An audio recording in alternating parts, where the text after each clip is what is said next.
your seatbelt. It's going to be a bumpy walk. Chrissie is hilarious. Chrissie, have you ever heard of the comedian Basha K. Ali? No, that sounds like something you yell out before you blow up a plane.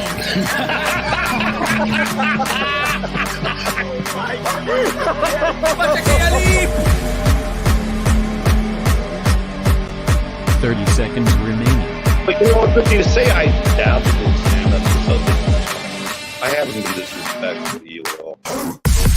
I was very confused by the title, Everything Everywhere All at Once, because that's also what we call it when Ash takes off his shirt.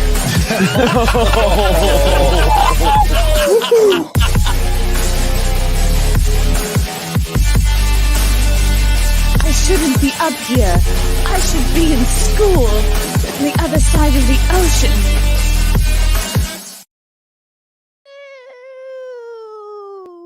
I'm back, baby.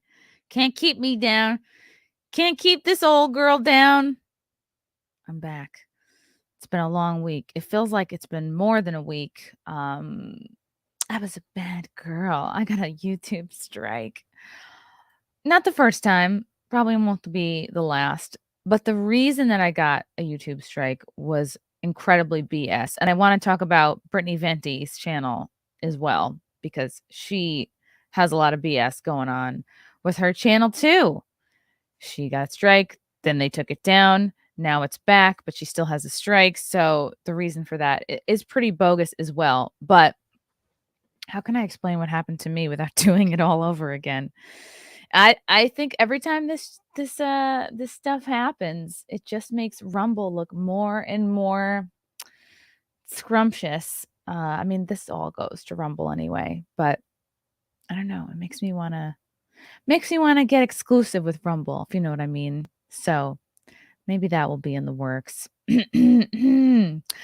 So get this. I got a strike. It was not even this past Sunday. It was a Sunday. So it was, yeah, they've had me out for more than a week because it was the Simcast from not this Sunday, but the Sunday before. So I've been out almost 2 weeks. This is wild because last Sunday, the 19th, I had to use Compound Media's YouTube. And thank you for everybody who watched. There were some Compound fans who were like, oh, this again, gross.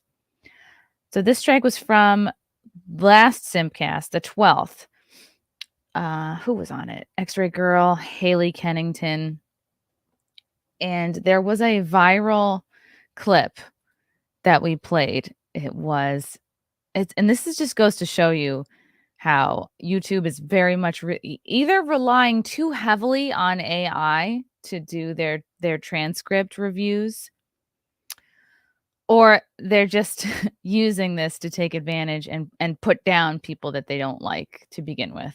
So it's hard to know, like, how sensitive is this AI for people who are like towing the line to begin with and don't have wrongthink and don't have all the right political beliefs. So it's easy for me to come off cynical and salty, like, I'm being targeted. My channel's under attack. It's me. But maybe these are just the rules. It just seems like they've become a lot more sensitive recently. So there was a video with Joe Biden making tea-phobic remarks.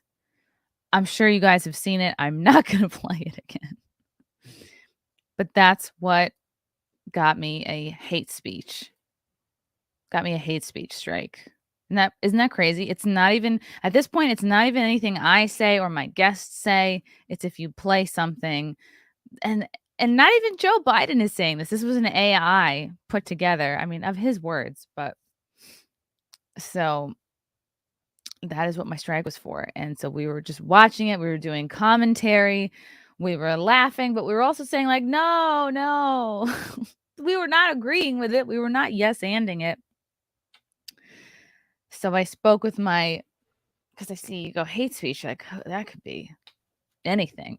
I mean, when you're me, it's like, I don't know. It just seems like what hate speech is expanding every day. So I asked my YouTube partner manager, like, can you actually see? Can you get in there? And it was that Joe Biden clip. So So fuck me, I guess. Like, are we supposed to not? That's what's really wrong with AI, relying too heavily on AI doing your jobs for you, because there's my show is I do comedy, commentary, I make fun of the news, I make fun of my friends. And the reasons why people watch YouTube or any platform's videos is for comedy, sarcasm, witty remarks. Um, and it just seems like AI is removing all humanity from their review process. And then, of course, I hit appeal. The appeal was rejected. So it's like, is the AI doing everything, or is there at any point a human that comes in and, oh, fuck this girl, we're gonna just put a no on this account. It's frustrating, and it's you try to be careful and try to not break the rules, but then you end up stepping in it anyway. So it's really, really, really frustrating, because you want to be able to do as many platforms as you can and expose yourself to as many people as possible. So it just, who does make it possible is Charles Hurst. Thank you, Charles. Wow, first super chat since my jail sentence. Thank you, Charles. God, and they had me out for more than a week. Like, it should have come back last Sunday, but I guess it took, I don't know, maybe it took a while. And they also removed my interview with the producer of Died Suddenly. Just removed it. Just said, oh, yeah, by the way, this is medical misinfo, so we're just going to take this down. That was fun. So I've been using the last week to go on other people's shows, which is good. A lot of shows I've been meaning to do. So it's good to take care of some of that. Do some appearances. Anyway, it's super gay. And now we have it happening to Brittany Venti as well. So how can I explain? I was texting with her a little bit this morning after I finished at the gym, because I'm crushing it. And I was thinking, like, what is Brittany Venti doing up at like 8:39 in the morning?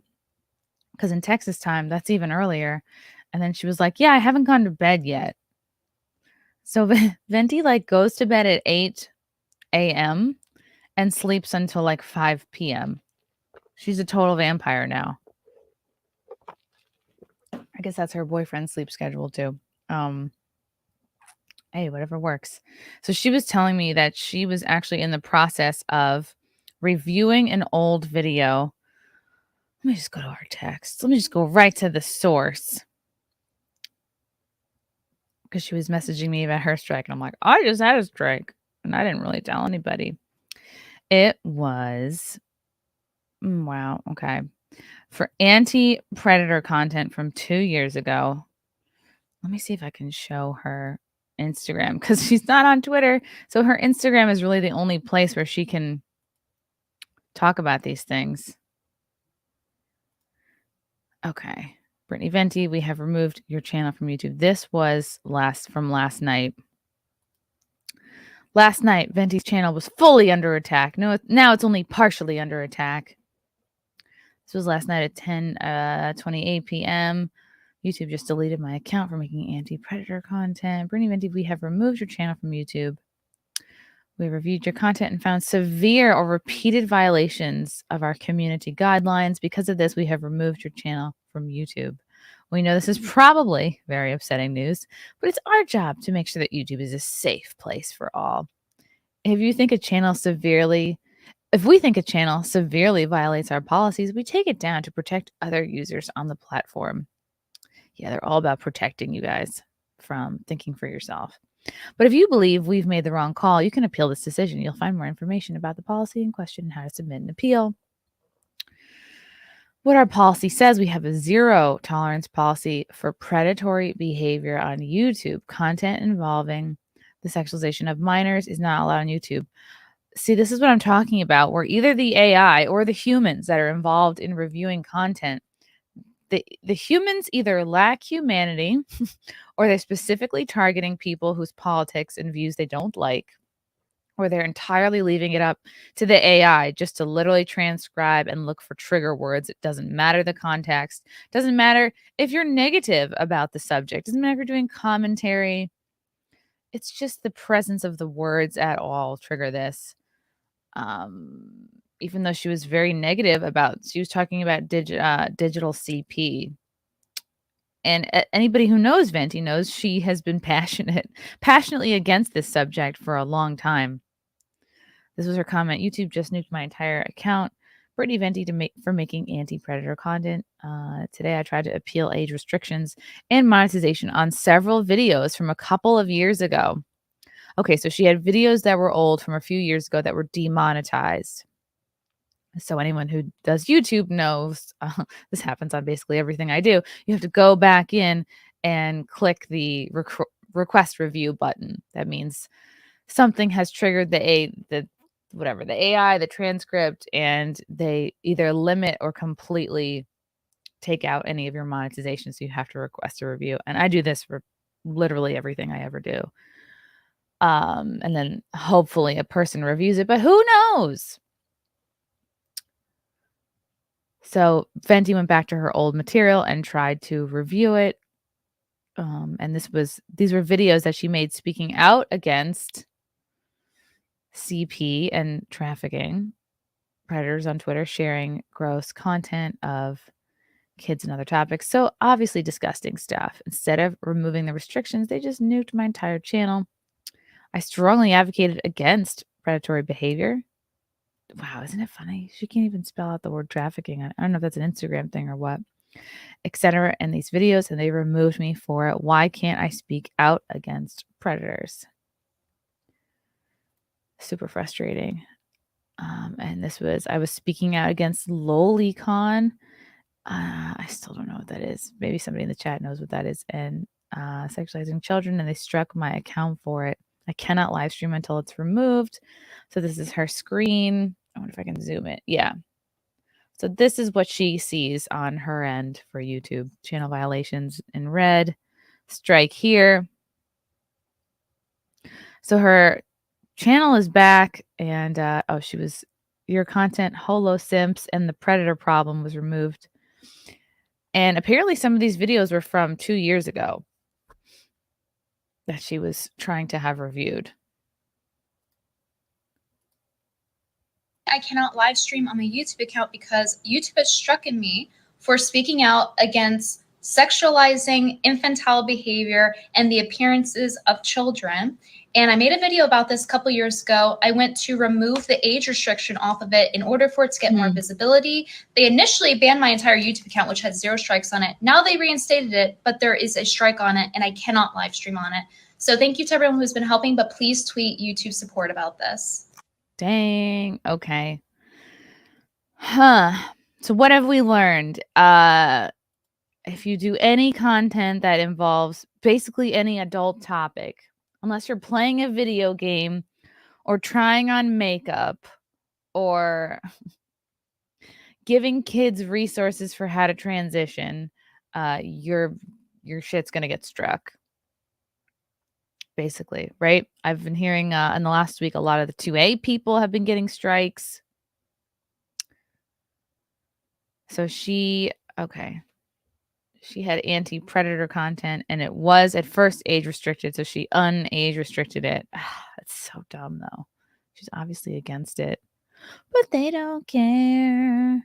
She's been strucken. I too was strucken. Yeah, I saw a couple of your comments. People were like, "Where's Chrissy? What's going on?" And I was like, "It's me. Hi." I'm the problem. It's me. No, I just didn't want to bring a lot of attention to it. Because who knows? Maybe that's when people want to report you even more. It's hard to know what to do. It's hard to know how to handle these things. The stream went dead before she could go live. Weird. That's really wild. And she's off Twitter for trying to call out the liar that is Eliza Blue for asking a question about her so-called sex trafficking past, and how the World Star Hip Hop video fit into all of that. So she's off Twitter for that. And now she's got a strike on YouTube for being anti-predator, or at least removing the age restrictions. I don't know. I just don't think that a video of that topic is something kids would even go for to look at. Like, isn't it the job of the AI to not recommend certain content to certain people? Oh, Lolicon anime art of so like icky anime. And the love interest is an 800-year-old vampire, but looks like she's 12. That's so weird. Who would like that? Anime adults that look like okay. Why is that interesting? I'll never know. Yeah. I mean, it definitely gives you pause. Thank you. Thank you for watching. Right, I barely got to recap that. So we did a simcast with Perry Caravello. That might have been 2 weeks ago or 3 weeks ago. He was a delight. I liked him a lot more than I thought I would. He was fun. He got angry a lot, but that is his deal. Mark Zart, missed you, Chrissy. Brittany needs to move to Rumble. Yeah, I hope that she's at least copying all stuff from Rumble. There is something you can do where it just mimics your YouTube channel. If Venti has a presence on Rumble. No, I see other people talking about her on other videos about her on Rumble, but no. God, is Venti not have a Rumble channel? Oh, she does. She does. She does. Okay. Let's see. Is it up to date? Methinks no. No videos. Oh, Venti, what are you waiting for? Girl, when you wake up, I'm gonna have to show you how to Rumble. And I get it. A lot of people don't do it because it's very annoying, especially to do a live stream. You have to do literally 10 more steps to live stream on Rumble. You have to create your own specific like preview video, like hi, and then upload that to Rumble to even get a stream link. And you have to get the stream link, stream key, put that into your StreamYard or whatever your streaming software is. It's a lot of steps. It's definitely annoying. I think that's why people are hesitant. But you got to suck it up and do it. What's up, iMav? Do you stream to Rumble? Would allow you to continue to do your show regardless of what YouTube does to you. You all need to start doing this. Yeah. As I just was explaining, is I think a lot of people don't do it because it's not easy to do. So people just like, we tend to avoid the things that are not easy to do. So we're like, all right, well, if I can just stream to YouTube, I just will do that. But when you get stricken and deleted and censored, well, then you go, all right, I better figure out how to do that. It shouldn't take that, though. I mean, ideally, in a perfect world, you'd be like, yes, on the principle of it, I will only stream to Rumble. But a lot of people don't because people make their ad revenue from YouTube. Super chats, there is a large audience on YouTube that is not on another platform. But what's been very interesting is to see now Crowder go exclusive with Rumble, and Russell Brand has a big deal with Rumble, and that's really what it's gonna take for it to blow up even more, because it's not just the fringy people on Rumble. It's not just like your Ethan Ralph types or your Gavin McGinnis types that are on Rumble that are like, well, they've been rejected everywhere else, so now the only thing that's left is Rumble. It's like, no, there are decent mainstream-ish type voices. Not even mainstream. Like Crowder just has a freaking gigantic audience. Anybody who's based but not entirely censored. I guess that's a good way to describe it. Let's see what the news says about Rumble and Crowder. I feel like I gotta catch up on 2 weeks worth of news. Burp, burp, burp, burp, burp. That's what I'm gonna be doing today. Old news with Chrissie Mayr. Welcome to my old news channel. Oh, but before I discuss the old news, guys, I got a show tonight. Tonight in Bridgeport, Connecticut, I'll be headlining at the Stress Factory. I'm very excited. This is tonight at 7:30. I'm literally going to go pick up my opener, Keanu Thompson, at 5:30. I've already showered. I already have some makeup on. I got a bunch of tasks to do. Very behind on my business taxes. It's fun to just say that. Business taxes. I have a business. Hello. I have a business. What about you? So I got a lot of shit to do before I leave tonight. But tonight in Bridgeport, Connecticut, again, if you're in the Fairfield area, I'm looking at you, college friends. Oh, what? You've all deserted me since I voted for Trump and was at January 6th? All right. Well, anyway. Yeah. If you're in the Connecticut area, come on out tonight. Keanu Thompson will be opening. And then this Saturday, very exciting. Get your tickets now for this Saturday. If you're in the New York, New Jersey, any of the 5 boroughs, come on out to New York City this Saturday night. We got 2 shows at the Grizzly Pear Midtown. That's on West 54th Street, 8 and 10 o'clock.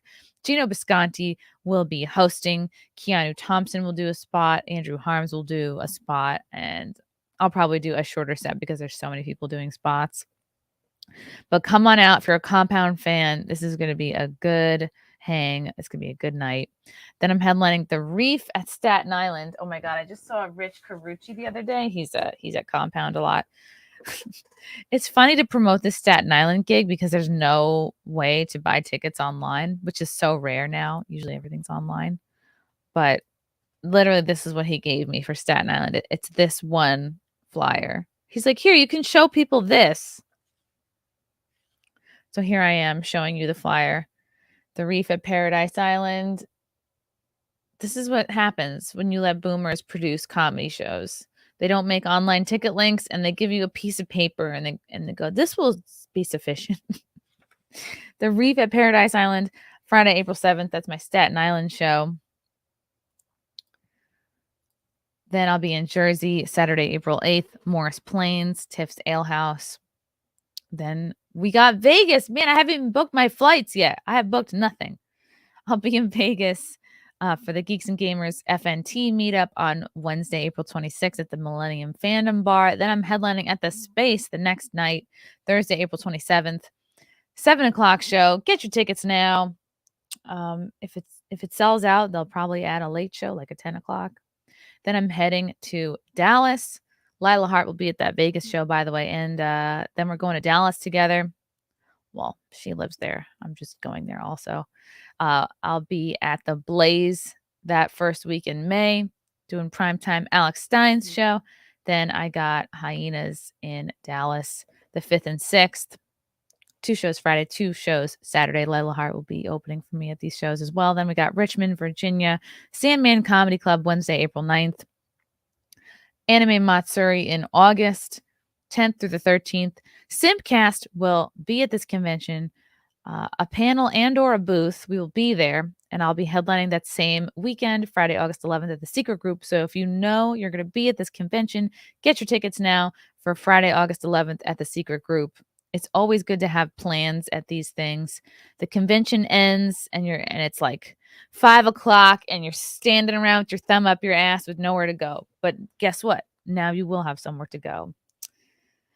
You could grab a little snack, come to the show. Oh, maybe this club sells food. I haven't been there before. I'll have to check it out. Get your tickets, guys. Go to my website, ChrissieMayr.com. Get your tickets. I'll see you at Anime Matsuri, Vegas, Dallas, Jersey, Staten Island, New York City, Connecticut, all the hot spots. That's where I go. And again, if you have a club nearby you that you love, tag them, tag me on Twitter. Call these places if you want. Email them. I think these clubs are down to hear suggestions of folks that they like. And that is what it takes sometimes when you don't have an agent or a manager. But you have the people. Some of these comments are weird. All right, I gotta start the super chats. Super chats!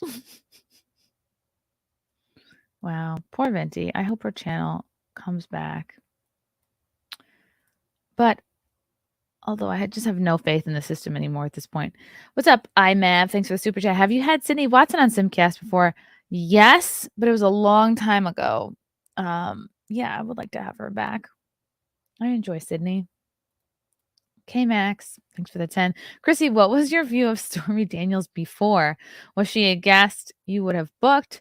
Is she merely a tool the media uses to further their agenda? Stormy Daniels, I think, is super cool. I've met her a couple times at these porn conventions. Do I have her number? Maybe. I do think she is a tool being used by the media. I mean, I don't know her too closely, but I imagine if you are an independent businesswoman such as herself, any news is good news. Any press is going to be good for business. It's going to get you more clicks. It's going to get you more attention and more dollars in your pocket.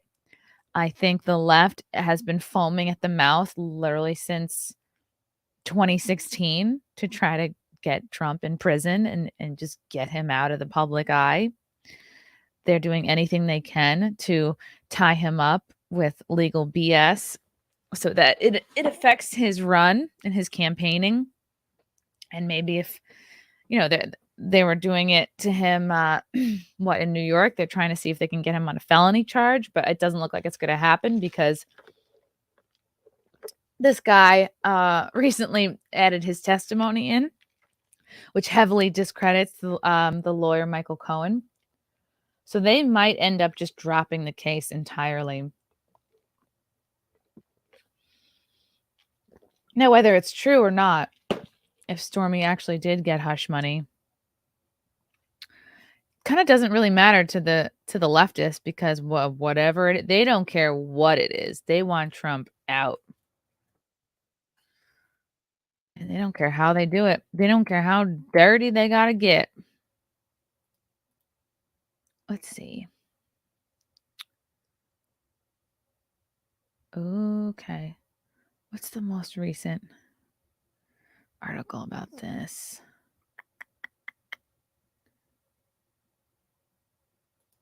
Sure, let's pull up Fox. Who's surprised by that? I do think they're using her. Do they care about Stormy? No, but will they use this story to make Trump look bad? Absolutely. Media fears Stormy Daniels' case could be weakest against Trump. Some real misgivings. A former U.S. attorney told MSNBC this month that the case is not very compelling. Media analysts and contributors have worried that the hush money case involving Donald Trump and Stormy Daniels might be the weakest legal effort against the former president as a Manhattan grand jury decides whether to issue an indictment. MSNBC contributor Charlie Sykes conceded Monday during Morning Joe this week that this may be the weakest case against Trump, though it could be the first in a line to come.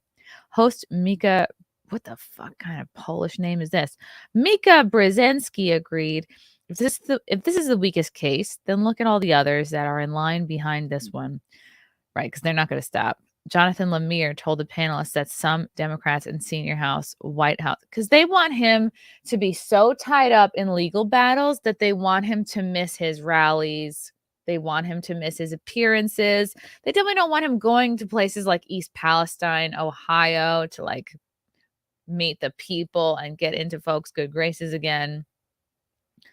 They just want him busy, tied up, not doing what he wants to do.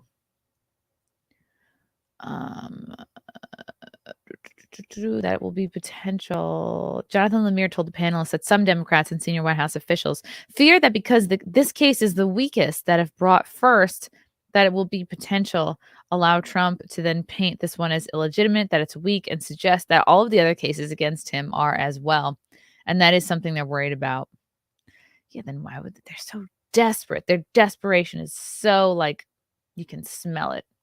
During CNN this morning on Wednesday, former Barack Obama advisor Van Jones said that the hush money case was not the strongest. This is going to be, I think, a tough decision because unless the grand jury is just overwhelming, if there are any breaks or cracks in the grand jury, and you add that a psychological reality that a lot of Democrats think, would you let Georgia go first? Could you get Trump in trouble for the coup? Do we have to coup?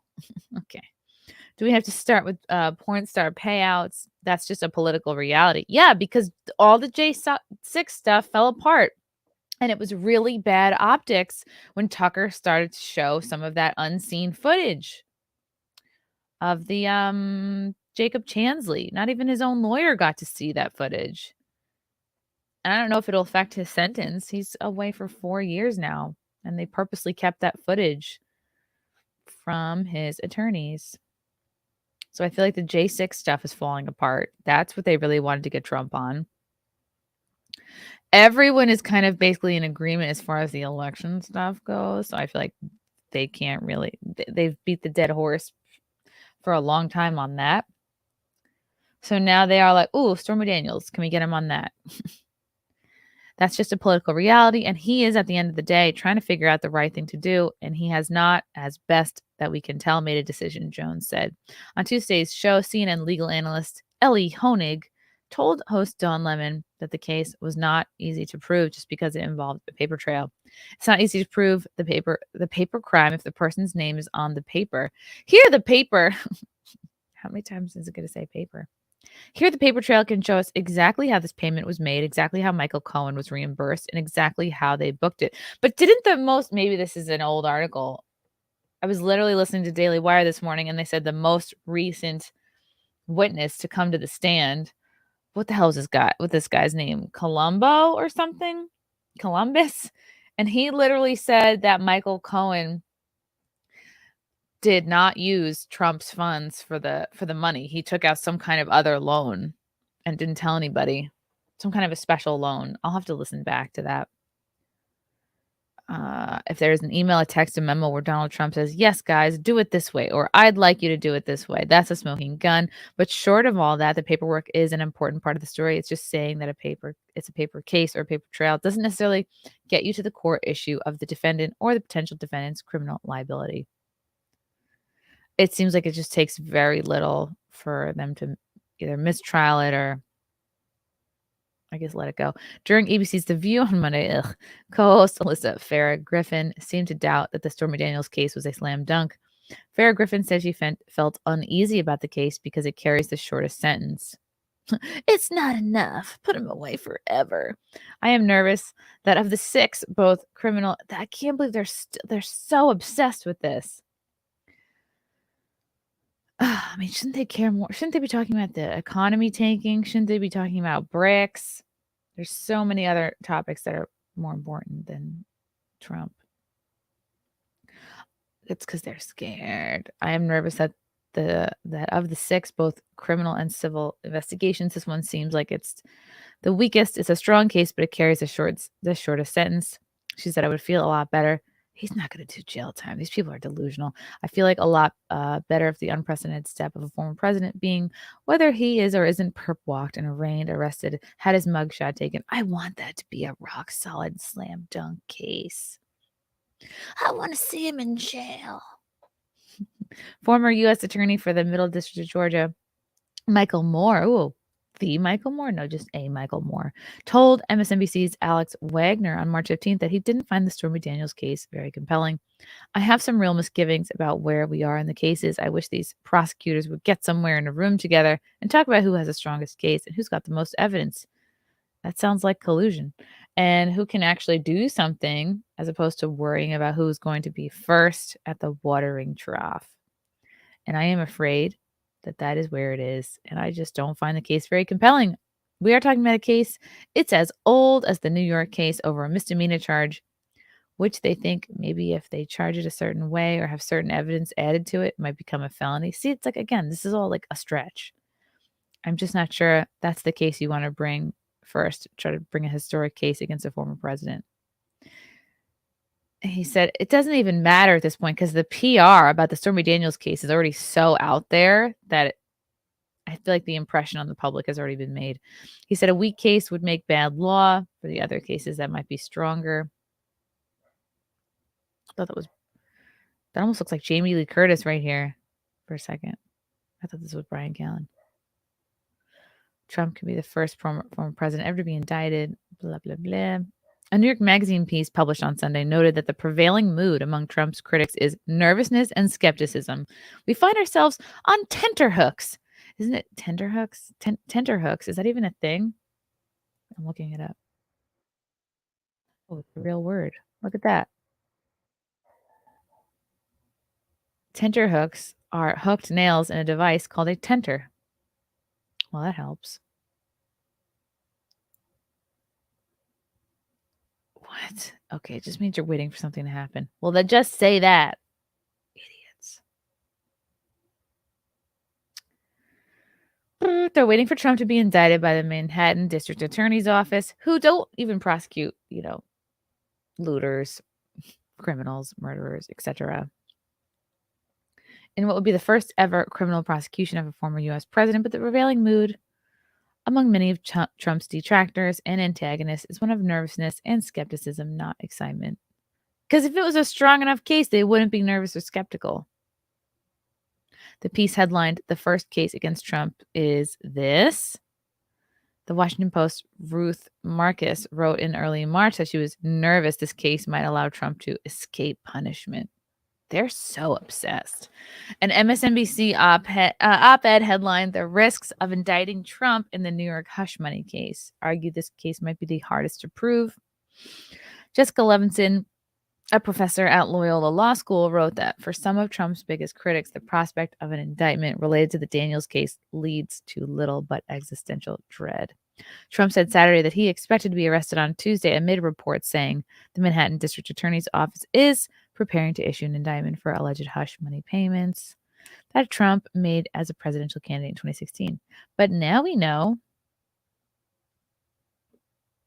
that Michael Cohen, I think, did it sneakily without telling him.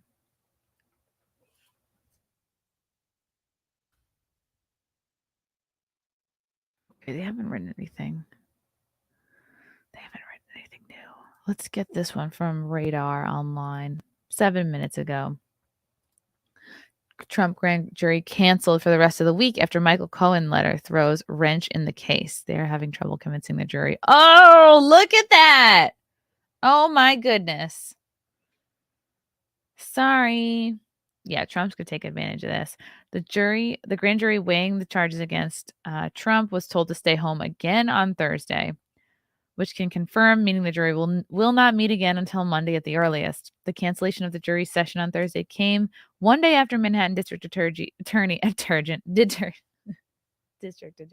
funny, Alvin Bragg, ordered those on the panel to stay home on Wednesday for unknown reasons. The unknown reasons were because this other guy gave his testimony and it hurt everything. What the hell is that guy's name? According to the Daily Mail, there are reports that the Manhattan grand jury session may have been delayed when the panel is preparing to hear from at least one more witness before discussing whether to charge Trump with finance crimes he allegedly paid to Stormy Daniels in November 2016. Even more surprising are reports that Manhattan DA Bragg and prosecutors in the case are having trouble convincing the jury to indict Trump on criminal charges connected to the alleged. Wow, this is a New York jury. Yikes, this looks like an AIDS Obama right here. They are having trouble convincing the jury to swallow the case. It's a weak case and has caused divisions in the DA's office. A letter penned by Michael Cohen's attorney in 2018 has reportedly thrown a wrench in the Manhattan DA's case. Why won't they say the name of the guy?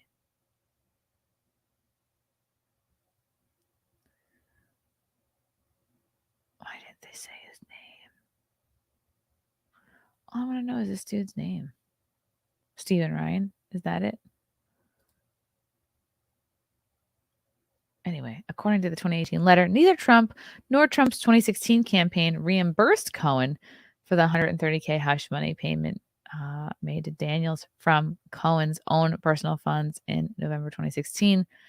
The letter seemingly contradicts Cohen's previous testimony that after paying Daniels with his own money, Cohen was eventually reimbursed by Trump using funds from the then president 2016 campaign. Oh, so it seems like he's just a liar.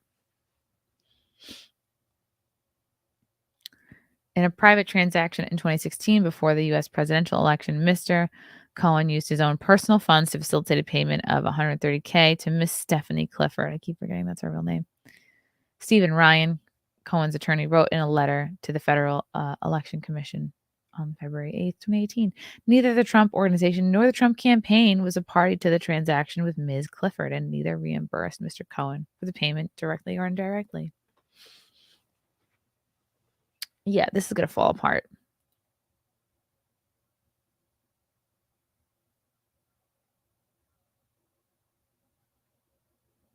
Wow. Stormy. Is Stormy tweeting about it? She had a tweet on Tuesday that was like, I'm just looking at my horses.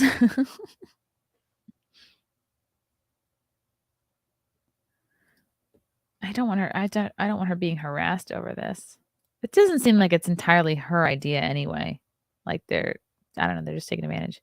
Not sure if I should be concerned or flattered by you stalking my timeline as you seem to hang on every word I type. My day went exactly as planned. Okay, yeah, I don't think she cares one way or the other.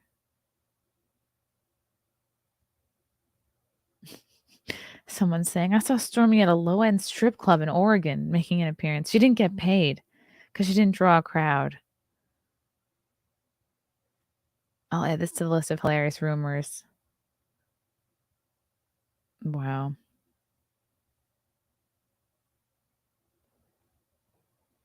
Oh my God, she's getting harassed. Wow.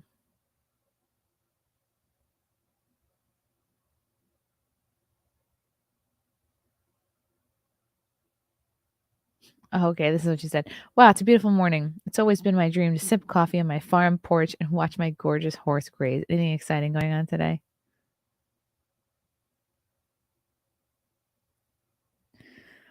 Interesting. Everyone's going to be okay, guys. Oops, I said that already. Member milestone, Elsid Barrett, member for 10 months. Welcome back. Thank you, Elsid. Thanks. I missed you guys. Missed you guys so much. That Zach, are the live chats any good on Rumble? They do have a live chat function, but again, you have to like do all those steps to get it working. But yeah, you can send Rumble rants. David Lowe, thank God you're back. Oh my God, thank you, you're back. My mornings aren't the same without your soothing voice giving wry commentary on current events. Aww. P.S. How do you think Andy Kaufman would have responded to the age of COVID? Lol. He would have smacked it with a watermelon mallet. Black Sun, lift up your eye hoods. You look ching today. What are you talking about? Could it be my eyeshadow? Maybe you're just wrong. I don't have eyeliner on yet today. Maybe that's it. Chrissy, YouTube does not allow COVID talk, 2020 election talk, or much J6 talk. Is YouTube close to saying no more conservatives on here? Rumble's the new conservative video service. Well, did you guys see the new Rumble commercial? Russell Brand. Pretty inspiring.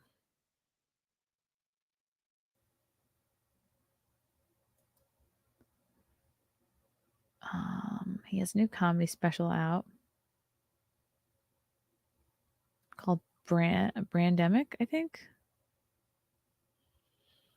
Where is the commercial? Why can't I find it?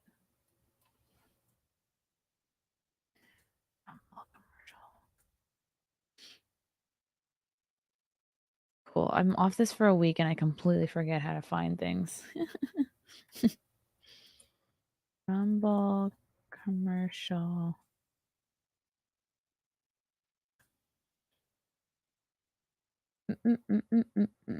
Wow, he's got 1 million followers on Rumble. Good for you, Russell. Good job. It's fine. This exists. How come it's not here? I can't find it. Why can't I find it? Maybe it's from last week. It was basically just a commercial for Rumble. For the Russell brand.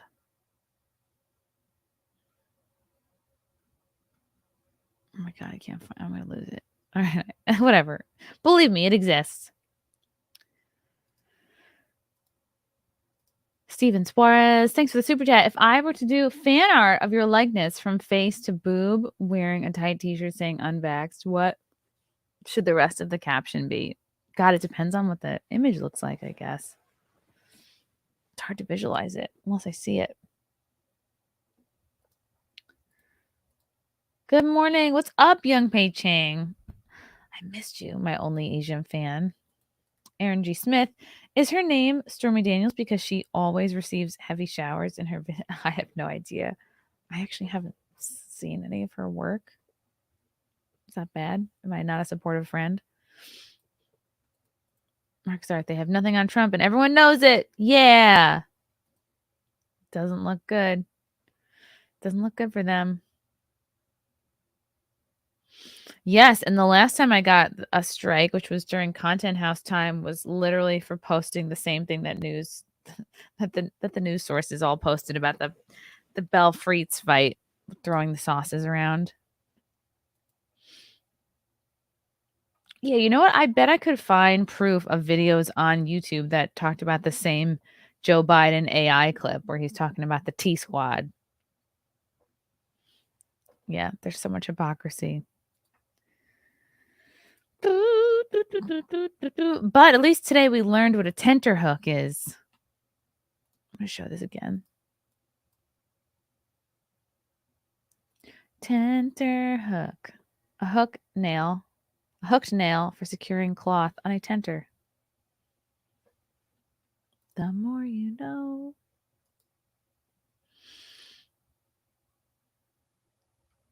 Okay. Okay, MK Solid. The Bridget Fonda situation is shocking and scary. What is the Bridget Fonda situation?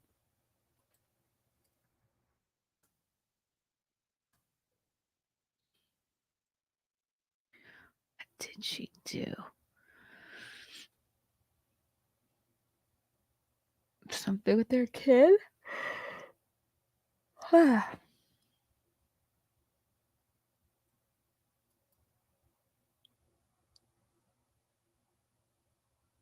don't know what this says. Okay.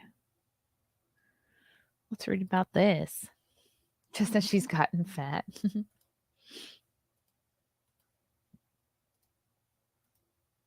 Where is Peter Fonda's daughter, Bridget Fonda, now?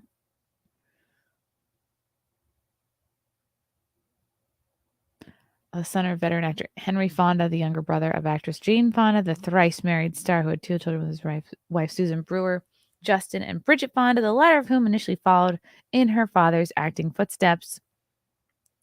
Born in LA on January 27, 1964, Bridget Fonda was a Hollywood legacy, and her decision to become an actress only seemed natural. She appeared first on screen at the age of 5 in her father's Oscar-nominated film Easy Rider, but she didn't break out into the industry until after studying drama at the Lee Strasberg Theater Institute, graduating from NYU Tisch School in 1986. Her first movie role was in Aria, which premiered at the Cannes Film Festival in 1987, after which Bridget never stopped working steadily. She appeared in The Godfather 3, Doc Hollywood, and Roger Corman's Frankenstein Unbound. After her starring role in Single White Female, Bridget was officially named Hollywood's new It Girl.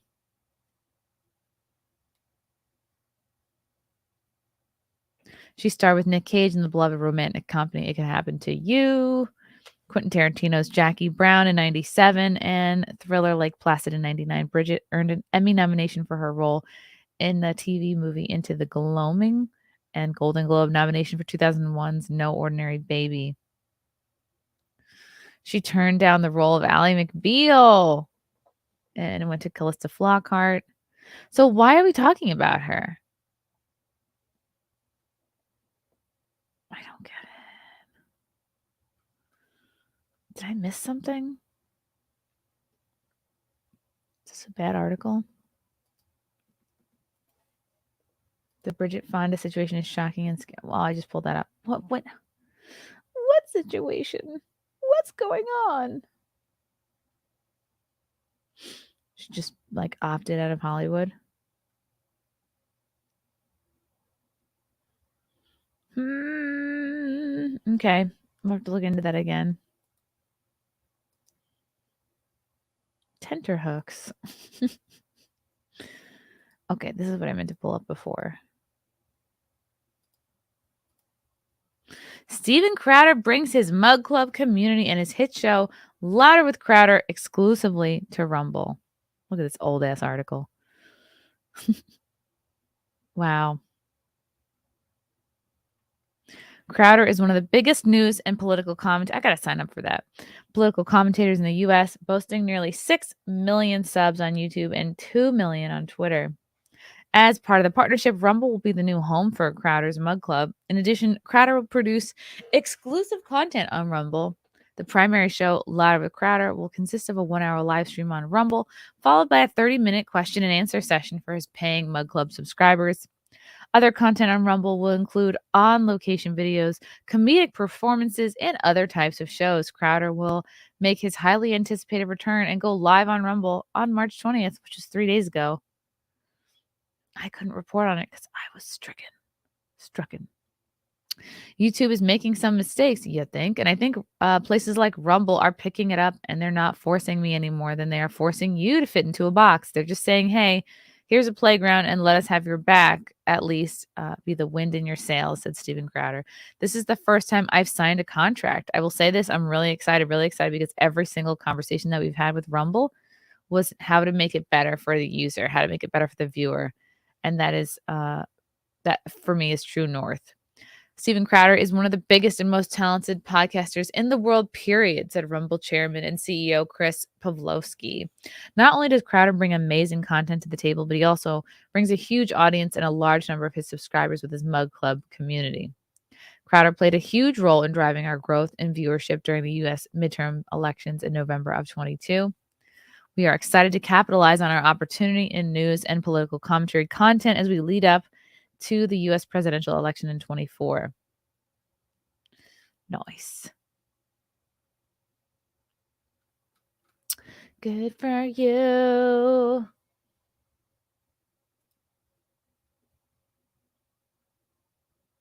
Communist TikTok CEO testifies to Congress. Ooh. Yeah, why? I've always hated TikTok. Since day one. I was like, I don't trust it. I don't like it.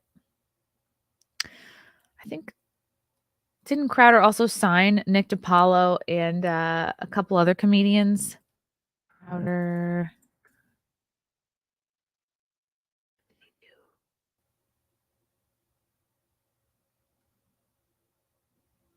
Yeah. This is from Hollywood and Toto. Shout out to Christian Toto, friend of the show. Crowder returns, brings Rebel Comics with him for Mug Club Revival. And looks like he's been working out. I mean, he always looks like he's working out. Need proof. How many stand-ups could generate a $50 million offer for their podcasts?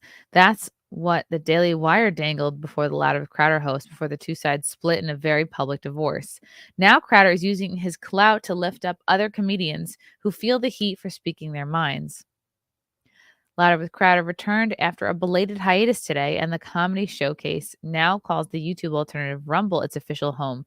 Crowder began his first show by introducing his new team, one minus previous co-host Dave Landau. Yeah, I guess Dave Landau is out. I don't know what he's going to be doing. Here was Dave Landau's response. Hey everybody, it's me, Dave Landau.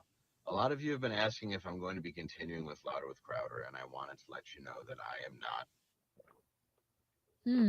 So long to give you that answer. I was supposed to do a couple of episodes this week, but unfortunately there is a scheduling conflict. I wish them a lot of luck at Rumble. I really do, and a lot of success.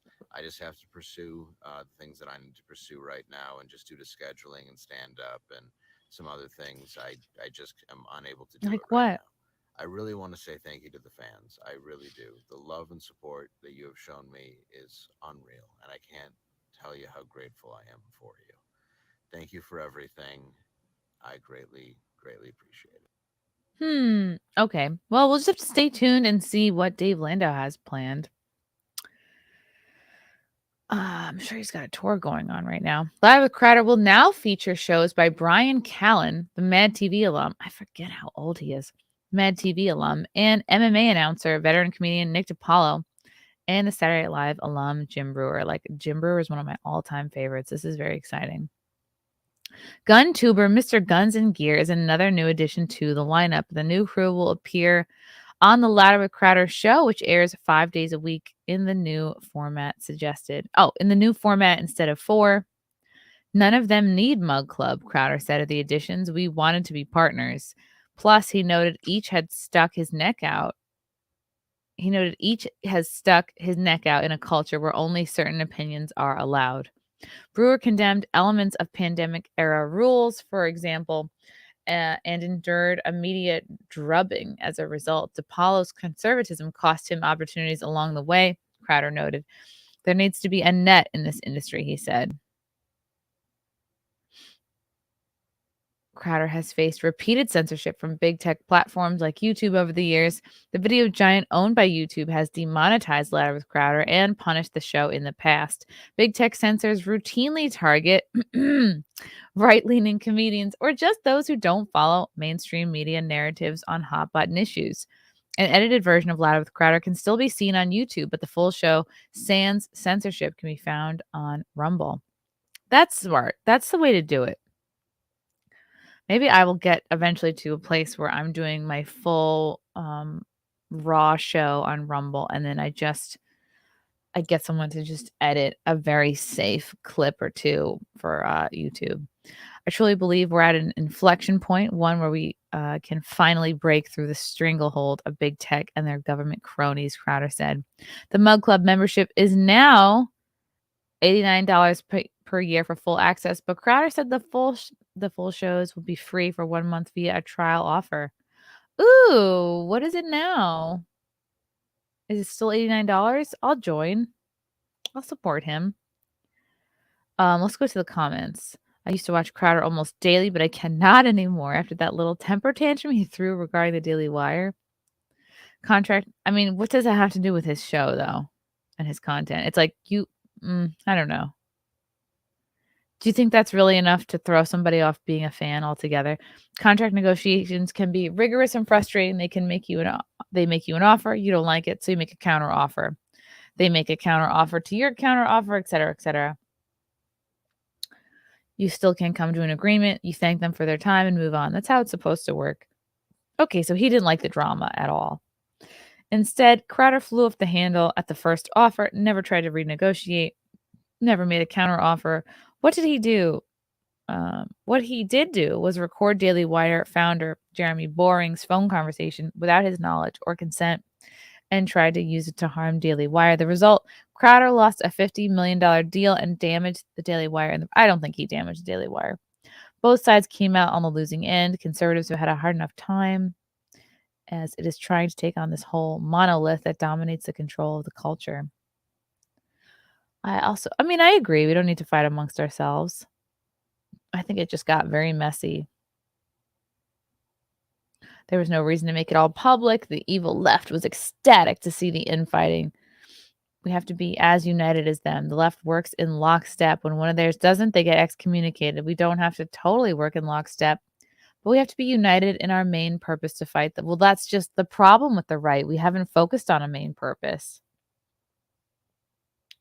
Don't give them an inch. If you have a disagreement, work it out privately, but focus your rage on the target. I don't have a lot of hope for the right, but if there's going to be any hope at all, we can't bicker in public. I don't know. I think everything is meant to be. And I think he was meant to join Rumble to help kind of blow it up, to give YouTube a run for their money.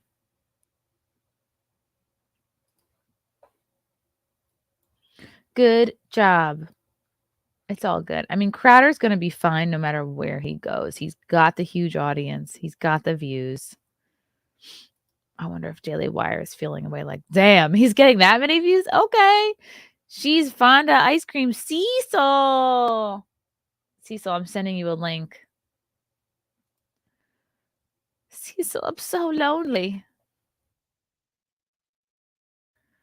All right, you have a dumb Twitter name right now. Sending you the link. Hey, what's up, boobs? You put out a Bridget Fonda video yesterday about the weight gain, probably referring to that. Oh, maybe it was a clip. An old clip. K-Max McDonald. Chrissy, what's the deal with Forest Mommy? Is she running for office and some guy's going after her? That's what it looks like, K-Max. And we will have Forest Mommy on Simcast this Sunday. Just how many? There's Friday, Saturday. Just 3 short days from today. Forest Mommy will be on Simcast. We'll get the whole deal from her. The exclusive. But yeah, it looks like she's running for office and this guy just came after her, like doxed her name, a lot of other, I think, private info. He just seems like a salty beta male. But ultimately, all that attention helped her. Let me see if I can find that tweet. It's cold down here. And then he ended up deleting the tweet too, by the way.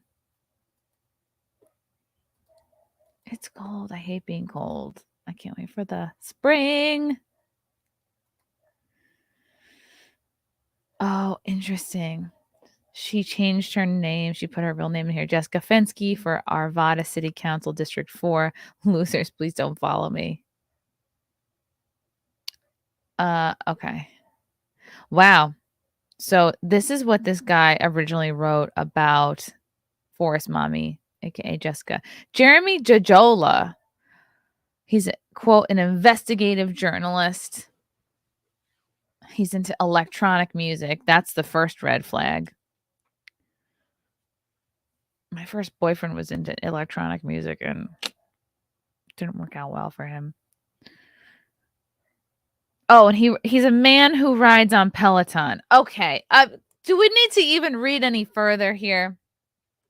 He said, one of the anonymous anti-vaxxers who shared my father's image is behind several parody accounts of local news personalities, including a racist parody account he made using my image. Okay, this is not the initial tweet. The initial tweet he said about Forest Mommy was literally him doxing her, which he did delete that one. I wonder if someone took a screenie.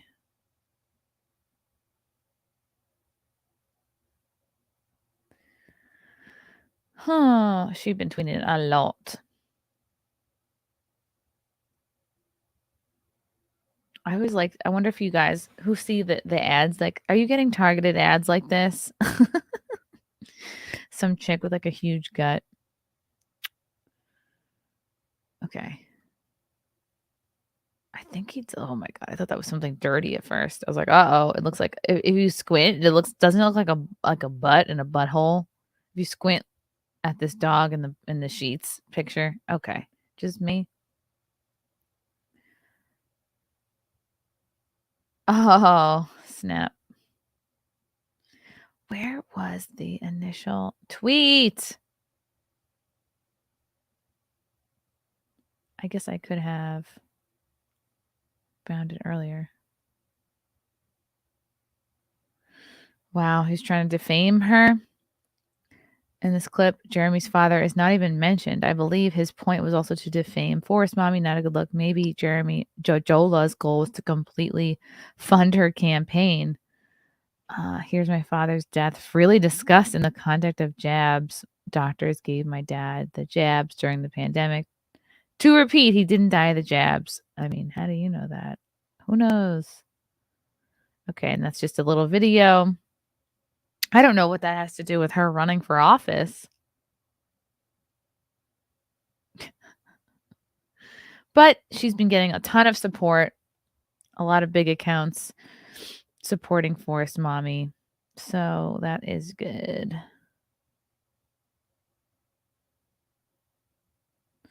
A local journalist posted our address because he thought I wrote mean tweets to him. Oh, wow. Is that really what happened? Jesus. She's dealing with a lot. But that's what happens. Politics is dirty. Okay. So I'm sure she expected some of this. Wowie.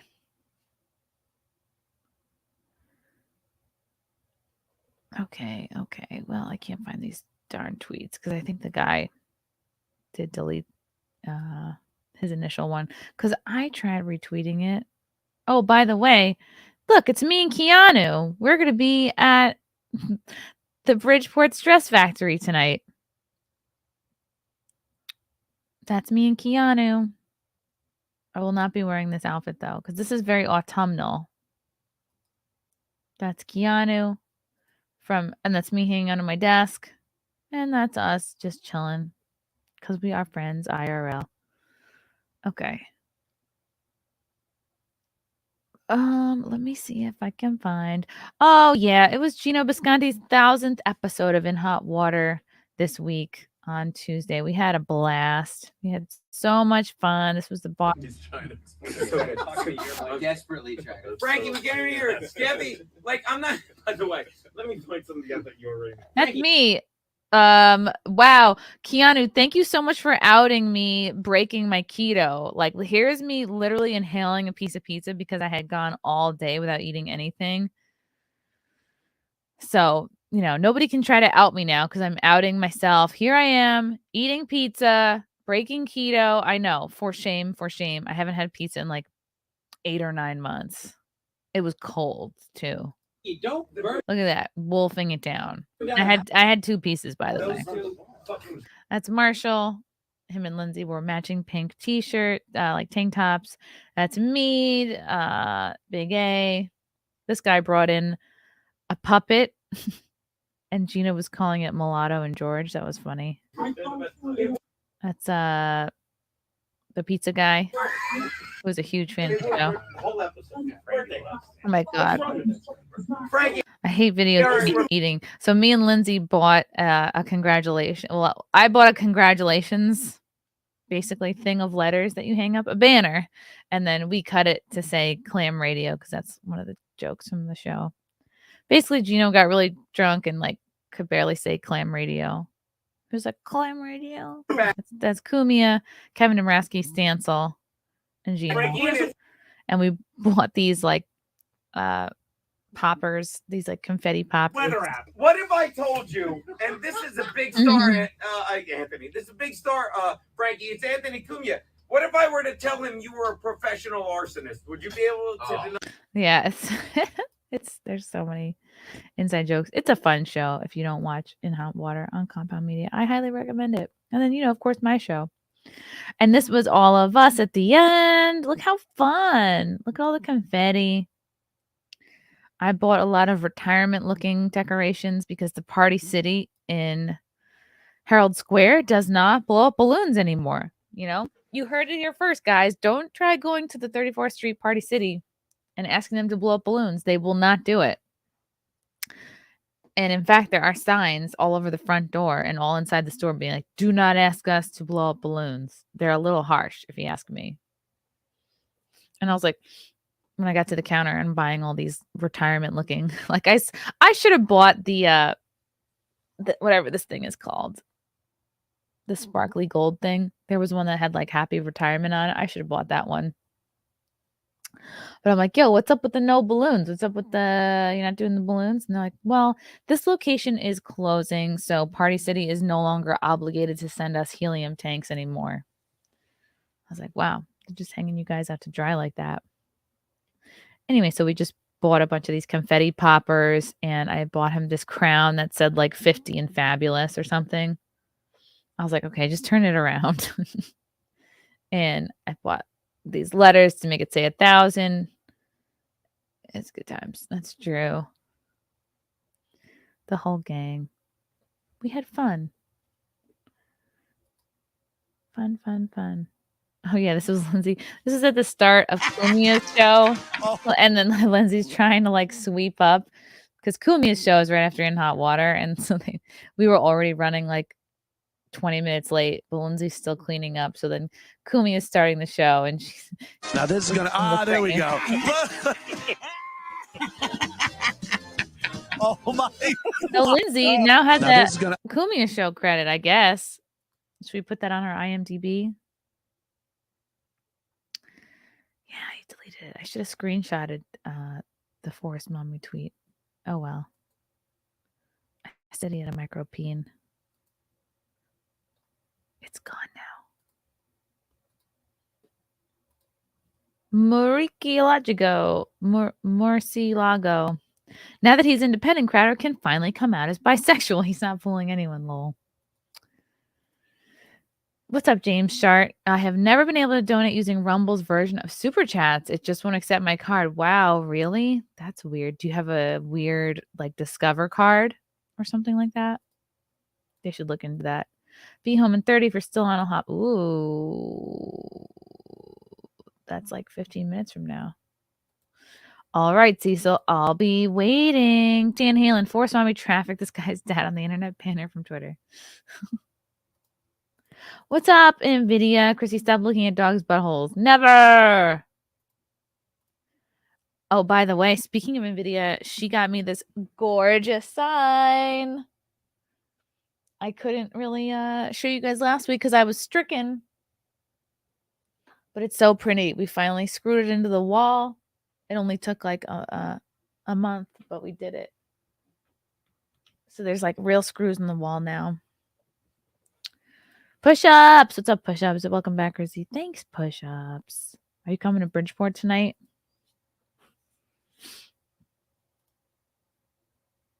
NVIDIA is trying to put me onto this keto pizza crust. No, it's like having a little bit of crack. You know what I mean? Like, I don't want to even eat anything that looks like fake pizza because it'll just make me want real pizza again. So I screwed up. I had some pizza. I'm going to get back on that horse. I went to the gym today. Went to the gym yesterday. I'm going to go again tomorrow. And like, I'm going to try to go Sunday or Saturday. And then I'll start again next week. Yeah, I'm okay with like a... Ooh, okay. Fun. Now I'm on this like shoe buying kick. I'm buying a lot of wedding shoes. I'm just having... I think I bought like 8. I can't decide because I'm not like going to go shoe shopping and like sit in a store and like try them on. So what I'm doing is just having a buttload sent to the house. I'm just going to try them on. And then some are from DSW. Some are from Dillard's. I've never bought anything from Dillard's. One pair is from Nordstrom.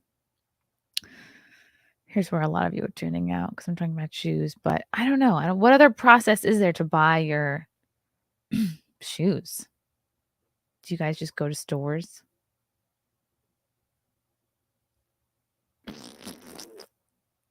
I'm not going to keep them all, Frank. I'm obviously going to return like all but maybe 1 or 2 pairs. Because it's not just about, are they cute? You have to be able to like, oh, can I walk in these all freaking day? Shoe trying stream. Well, I don't want to give them away. I don't want to like, then people might see them. I don't want filing cabinet to see them. Amazon. See? It could be worse, Frank. Chooch's ex had over 150 pairs of shoes. So there. I'm gonna return them, guys. Okay? Don't you worry. Let's do a fun... Hi, good night, mister. Let's do a fun story. Solve the darn puzzle. Pat Sajak scolds Wheel of Fortune contestant. I always love stories that have to do with somebody not getting Wheel of Fortune or So whatever game show, if they're being like so stupid and like they can't figure out the puzzle. Those are my favorite. Those are my favorite moments when people lose. Pat Sajak nearly threw in the vowel. Oh, I love the New York Post. The 76-year-old Wheel of, because it's probably time for him to retire. That's why he's getting short with people. 76-year-old Wheel of Fortune host got a little cranky when he urged a player named Nicole to just solve the darn puzzle on Wednesday evening's show. Nicole whirled the wheel too many times for Sajak, and it seemingly made his head spin. The Georgia native was trying to solve the puzzle under the category same name. While she guessed most of the letters and every vowel needed, Sajak seemingly urged her to say the answer in full rather than spin the disc again. Looks pretty good to me, he said, as if to imply she should be able to solve it quickly. However, she twirled the wheel again, guessing the letter P, and the second time stating a Y. This is definitely coconut. Coconut and not curry. Coconut and something syrup. Oh, cough syrup. Coconut and cough syrup. Dirt.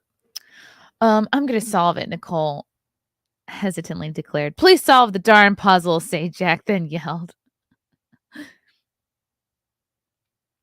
She finally guessed coconut and cough syrup correctly and looked relieved when she scored the winning. Maybe she just wanted to get more points because isn't every time you spin you get more money or points or something?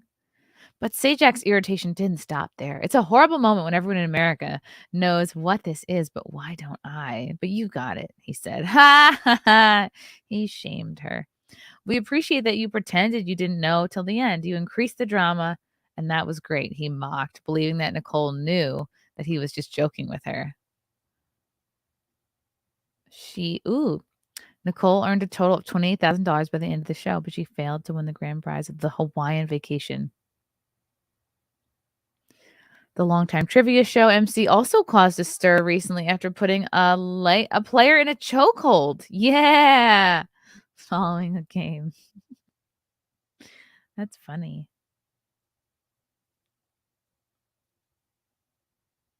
When did he do that?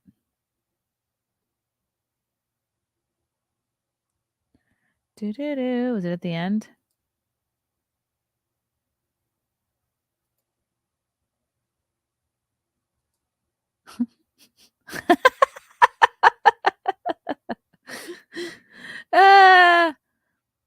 Oh, fun. That's funny.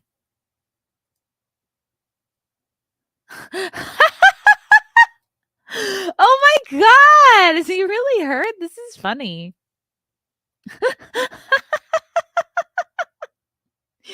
What the heck? Okay, when was this? When was this from?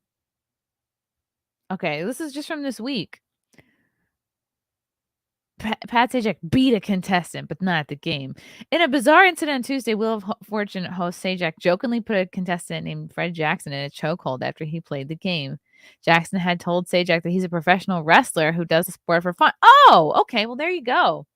He's also a drama teacher, bar trivia host, and a Wheel of Fortune winner on the Hawaii-themed episode. In a clip on the game show's Instagram, Jackson solves the puzzle phrase. His mind is wandering for an additional $40,000, making his grand total of $75,800. Oh my God, that looked pretty good. But you can see he's looking to see how it looks on camera.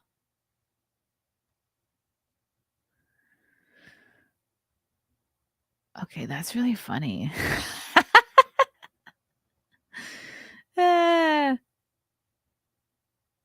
That's funny.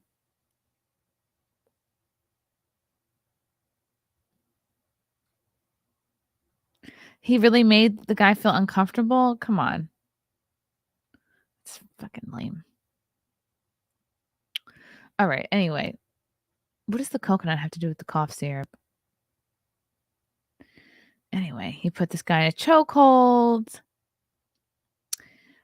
He said he was a pro wrestler, deciphered the phrase his mind is wandering, and Sajak went on to tackle him as a congratulatory gesture. I would never wrestle a contestant like that, like Sajak was doing if I were host of Wheel of Fortune. I do handshakes, literally. Someone commented on Instagram.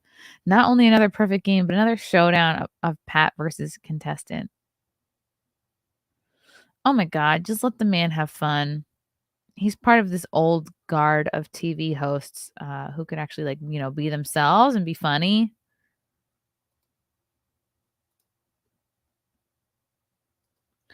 Frosk is gone from Twitter. Uh-oh. What happened now? What did you do, Frosky Poo? Could it be that we're just all blocked from her? Froskirin. Where are you, Frosk? Frosk. Was Frost deleted from Twitter? Did she delete herself from Twitter? Is this part of her? Literally the first thing when you put Frosk into a Twitter search is like a bucket of bullets. Frosk is gone. I don't even know how to search for Frosk urine at this point. Like, nothing's coming up. Frosk urine.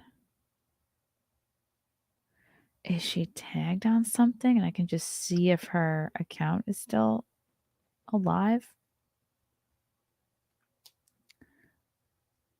Nothing is coming up. And I'm definitely spelling this right. Frosk, Urrin. Let's look for people. Is there no such person?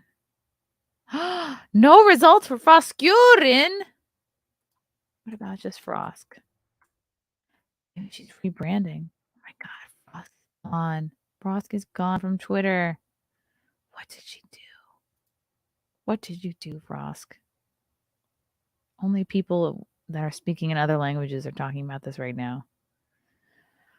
Well, we're gonna be following that to see what happened. What do you guys think happened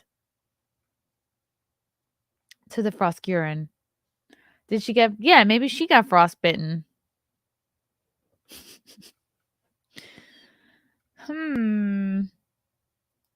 What's up, Spectral? Thanks for the super chat. He definitely needs to retire or at least take a vacation. Calm down, Pat. Free Brittany Venti. Oh, yes. Free Brittany Venti. Yeah, maybe he's just sick of everybody's shit. She got banned for being sexism in Twitter. Interesting. Interesting. I have a hole in my yoga pants. Maybe this is part of Frosk's rebranding. I'm coming out.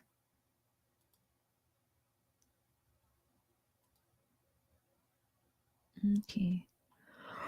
Oh, sorry. Sorry for yawning. It's me. It's not you. Let's talk about Gisele breaking her silence. No, let's talk about a racist radio host. Supposedly. Boston radio host appears to use ethnic slur involving Mina Kimes. Uh-oh. A sports radio talk host on WEEI in Boston is in hot water after appearing to invoke a racial slur about ESPN personality Mina Kimes in a conversation on the Greg Hill Show about their 5 favorite nips, like nipples or Asians. Show personality Courtney Cox suggested the prompt with Boston City Councilor Ricardo Arroyo, seeking to outlaw the small bottles of alcohol in those nips in the city because of how frequently they're littered. Chris Curtis injected Mina Kimes. Nip is an ethnic slur against Japanese people, referring to a shortened version of Nippon, which is the Japanese name for the country. Then why is it so bad? It's like calling an American an Amer or a can. What's the big deal? It begs the question, top 5 nips. Oh, yes. That's a great one.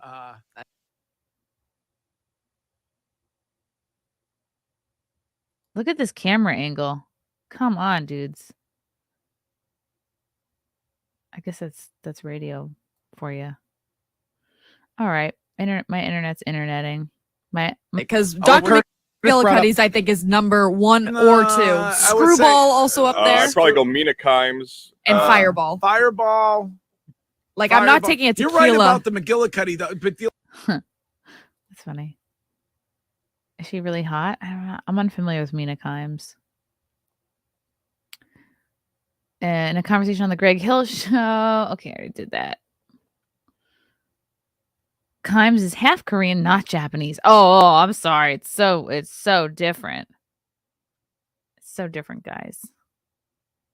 But there aren't really very many fun Korean slurs. Okay. Not that I know of.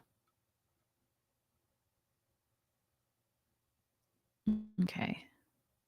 None of Hill, Cox, or co-host Jermaine Wiggins responded to Curtis in an executive producer for the show. Chad Finn of the Boston Globe reported that the station did not respond to a comment, but wrote on Twitter that corporate claims he meant Mila Kunis, not Mila Kimes. What's the difference? ESPN responded to the incident, telling the Globe there is no place for these type of hateful comments. He's literally just naming somebody. It's like you're literally yes-anding. It's not that they said the whole thing. I don't know. Maybe I'm just trying to justify it. There's no place for these types of hateful comments. It's literally a joke. It's like your favorite type of person instead of a drink, which were uncalled for and extremely offensive. I don't know. I thought it was pretty funny. WEEI is owned by Audacity, the same parent company as WFAN. Kimes responded to Finn's tweet with a meme from The Simpsons of Bart's eyes glazed over and changed her avatar on Twitter to a picture of Kunis, an actress. Oh, get over yourself.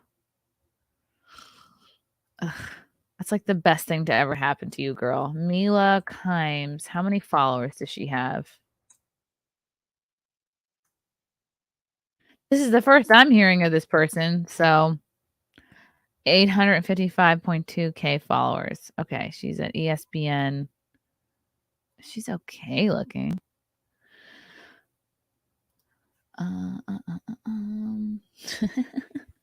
Story on Chris Curtis using ethnic slur on WEEI this morning should be up shortly. No response to multiple requests over there. But get this. Corporate claims he meant Mila Kunis, not Mila Kimes.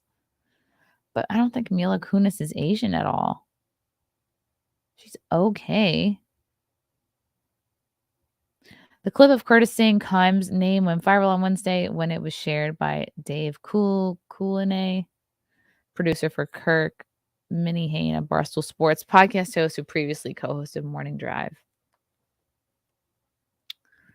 Sounds like it's not a big deal. It's funny. But that's what they like to do. Vilify people who make jokes. It's at the point where people don't actually know what offensive content is anymore. Yeah, it is funny. It's like when we say "as" is a Kiwi. Exactly. Like if I was in a different country and was like, "Oh, you're Canadian, right?" I'd be like, "Okay, American. I don't know. Move on with your day." Gino's in the chat. Gino's in the chat. Gino, do you want to quick claim the account name? What account name? Gino, I'll send you a link. I will send you a link, Gino. And you will talk about your 1000th episode.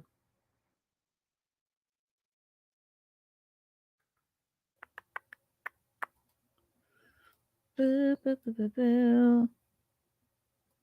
There we go. Gino, jump on if you're able.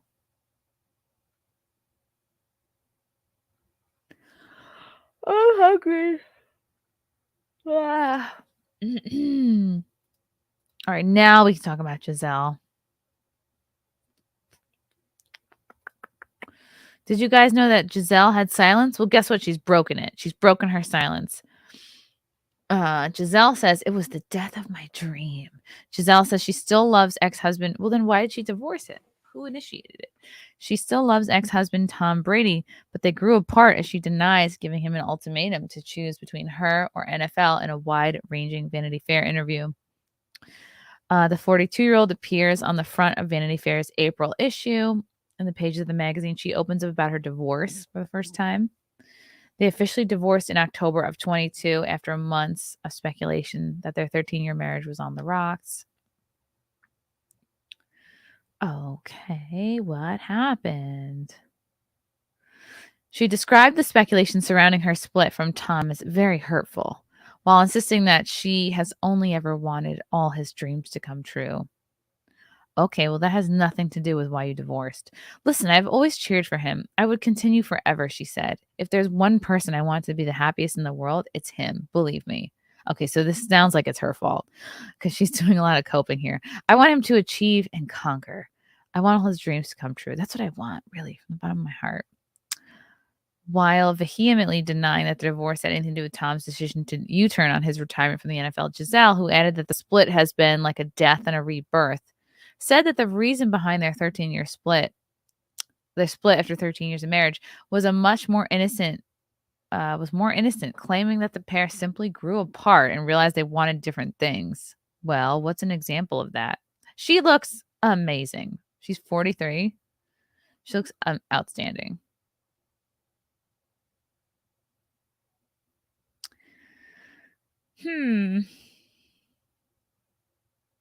Wow.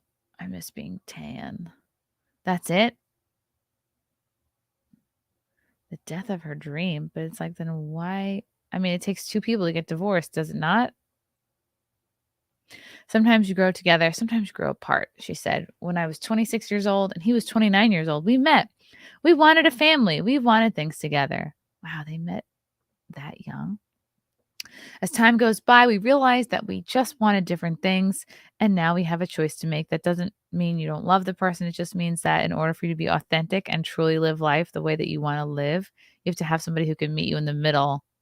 Well, then don't get married. That's literally, life is hard, and the point of marriage is to stay with the person no matter what, not just be like, oh, it's hard. We want different things. Now we're divorcing. That's super gay to me. That's a cop-out. The supermodel whose fashion career has seen a massive, unless like some, you know what I mean? Like I can understand people splitting over cheating or over like you murder somebody or you're like a criminal, but just like we grow apart to me is not a good enough reason. It's a dance. It's a balance. The supermodel whose fashion career has seen a massive resurgence since her split from Tom also furiously shut down any suggestion that she is against football, saying that she loved watching her former husband on the field. She even spoke out to defend his lackluster final season with the Buccaneers, seemingly placing blame for their losses on Tom's teammates, saying, it's a team. It's a team sport, and you can't play alone. I think he did great under the circumstances. I mean, he had no offensive line. Oh, snap. Ew. That's a fun article. By fun, I mean gay. Tom and Gisele finalized their divorce on October 28th last year, calling time on their marriage with a gushing public announcement shared on social media. The NFL star wrote, in recent days, my wife and I finalized our divorce from one another after 13 years of marriage. We arrived at this decision amicably with gratitude for the time we spent together. Tom and Gisele's announcement of their split came after weeks of speculation that their marriage was on the rocks, with many rumors suggesting that the tension between the pair was caused by the NFL player's shock decision to reverse his retirement plans and return to the Tampa Bay Buccaneers to do another season. The model is adamant that her ex's career had nothing to do with the end of their marriage. Well, then what did you grow apart in? I mean, she's keeping it super vague, despite telling Elle magazine in September of 22 that she would like Tom to be right. She's literally telling Elle magazine in a month before they broke up that she would like Tom to be more present, stating that she did everything she could to make their fairy tale marriage work. All right, maybe he was checked out or had been checked out. She also furiously denied speculation that that the marriage to Tom ended because she gave him an ultimatum, forcing him to choose between their relationship and his NFL career. I mean, this is a great picture, though.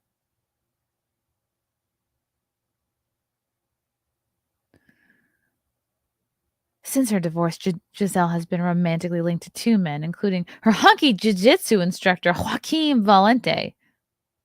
She insists the pair are not dating. Yeah, okay. What's he looking at then?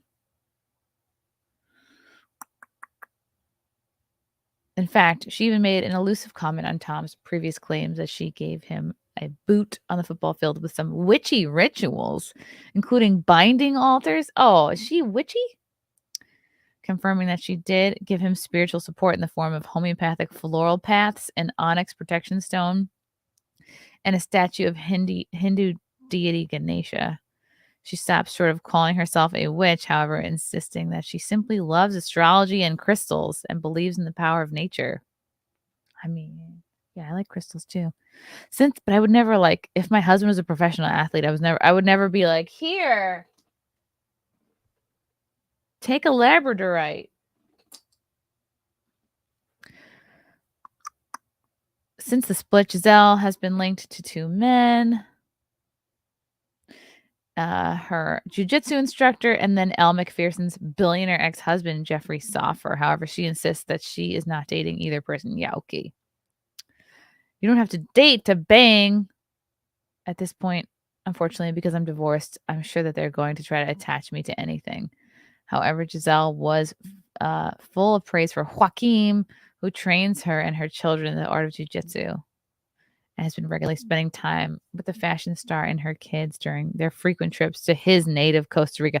Oh, okay. So she's not fucking her jiu-jitsu guy, but they're all going to his homeland of Costa Rica. Okay, I believe that. Speaking about Joaquin and his 2 older brothers, alongside whom he runs a jiu-jitsu training center, and the model said they're awesome people. They've created this safe space. Okay.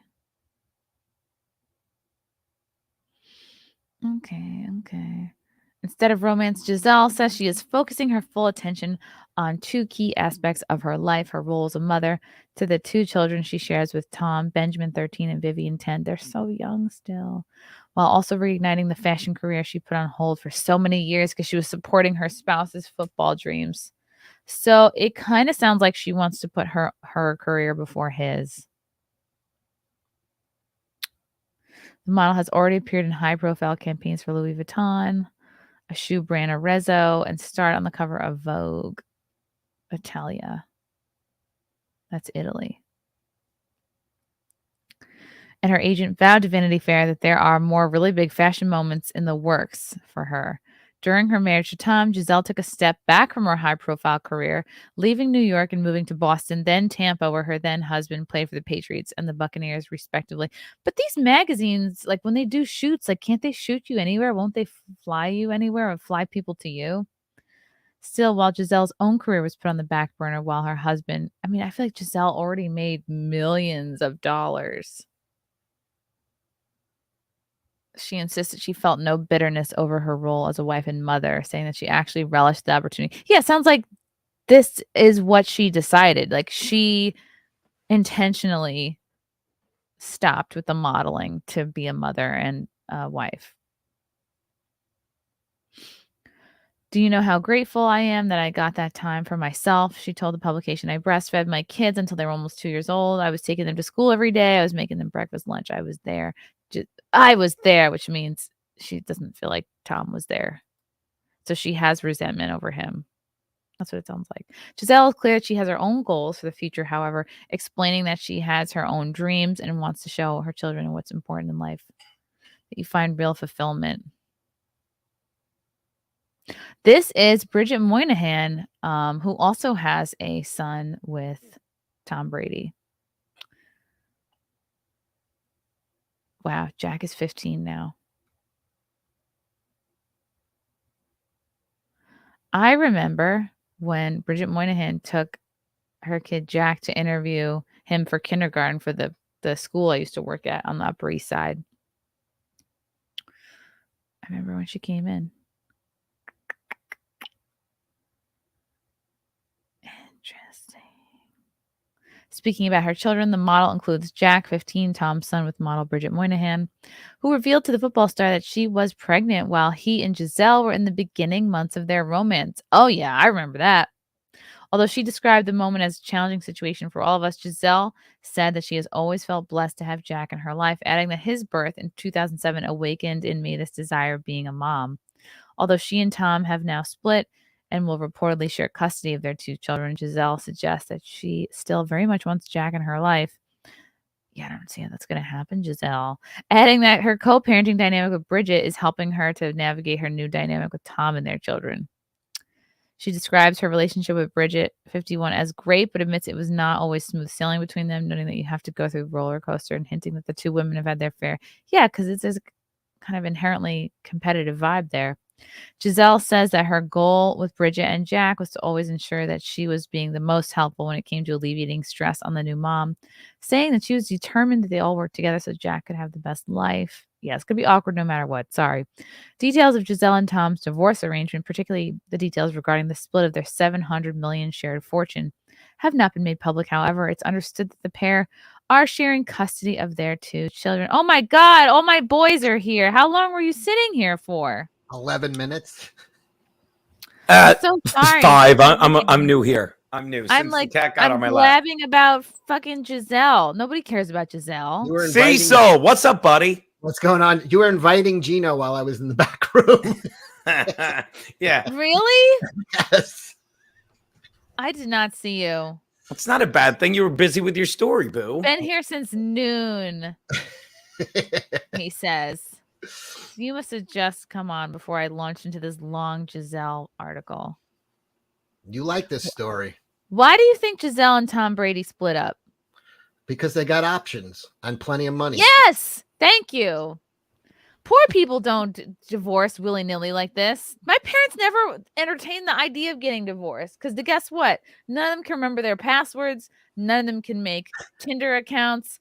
They each did not have enough money to survive on their own. They're both swimming in cock and pussy. They're fine. And they got fucking hundreds of millions between them. Yeah. And they're like, it's a fairy tale story. Doesn't a fairy tale usually start out somebody's poor, somebody's ugly? Not you're born gorgeous and you're a gifted athlete. What fairy tale is that? Yeah. Are they saying this is the end of the fairy tale? This is the beginning of the fairy tale for Tom. Yeah. Whoever gets to fuck Gisele Bündchen now, that's a fairy tale story, unless it's Elle McPherson's billionaire longtime ex-husband. There's no fairy tale here. They should both go for poor people, and then that's the fairy tale. This is the story of elitism. It's not a fairy tale, right, Six? Right? Yeah, and she's like, oh, I had to support him during his football. He worked 16 weeks. Yeah. Well, no, he worked 22 weeks because he was always in the fucking Super Bowl. If you're a Chargers player, you show up 17 weeks, but you work about 5. Sorry, this isn't about the Chargers, is it? Fuckers. So you don't think it's that hard to be a football player? Is that what you're saying? No, it's very hard, but I'm just saying you have a lot of time off if you really want to focus on your marriage. She made it sound like he wasn't present, that he wasn't there for them. Maybe she's just like, I don't know. Maybe she's kind of insufferable to date. Listen, yeah, I mean, she's used to being doted over her entire life by every man. And then her husband, he's had that flavor of ice cream for fucking so long. And he's like, whatever. They were together for 13 years, which is decent. But yeah, maybe they were distracted by the kids and maybe it's been brewing for a while. And they're like, all right, let's wait till the kids are older-ish and then they'll do it. But yeah, because still, you're eating. 13 is still young. You're eating the same flavor of ice cream while ice cream is being thrown at you left and right. So much ice cream. He has the best ice cream at home, but that still doesn't matter. Sometimes you want a little trashy strawberry. Do you remember when Hugh Grant got busted? He had probably the most beautiful woman on the planet. Yeah. Elizabeth Hurley. Hugh Grant cheated with a crack whore on Elizabeth Hurley. Literally a crack whore. Oh, no. Divine Brown. Look her up. Why that's in my brain. Divine Brown? That actually sounds like an ice cream flavor. Or a 70s like blaxploitation star.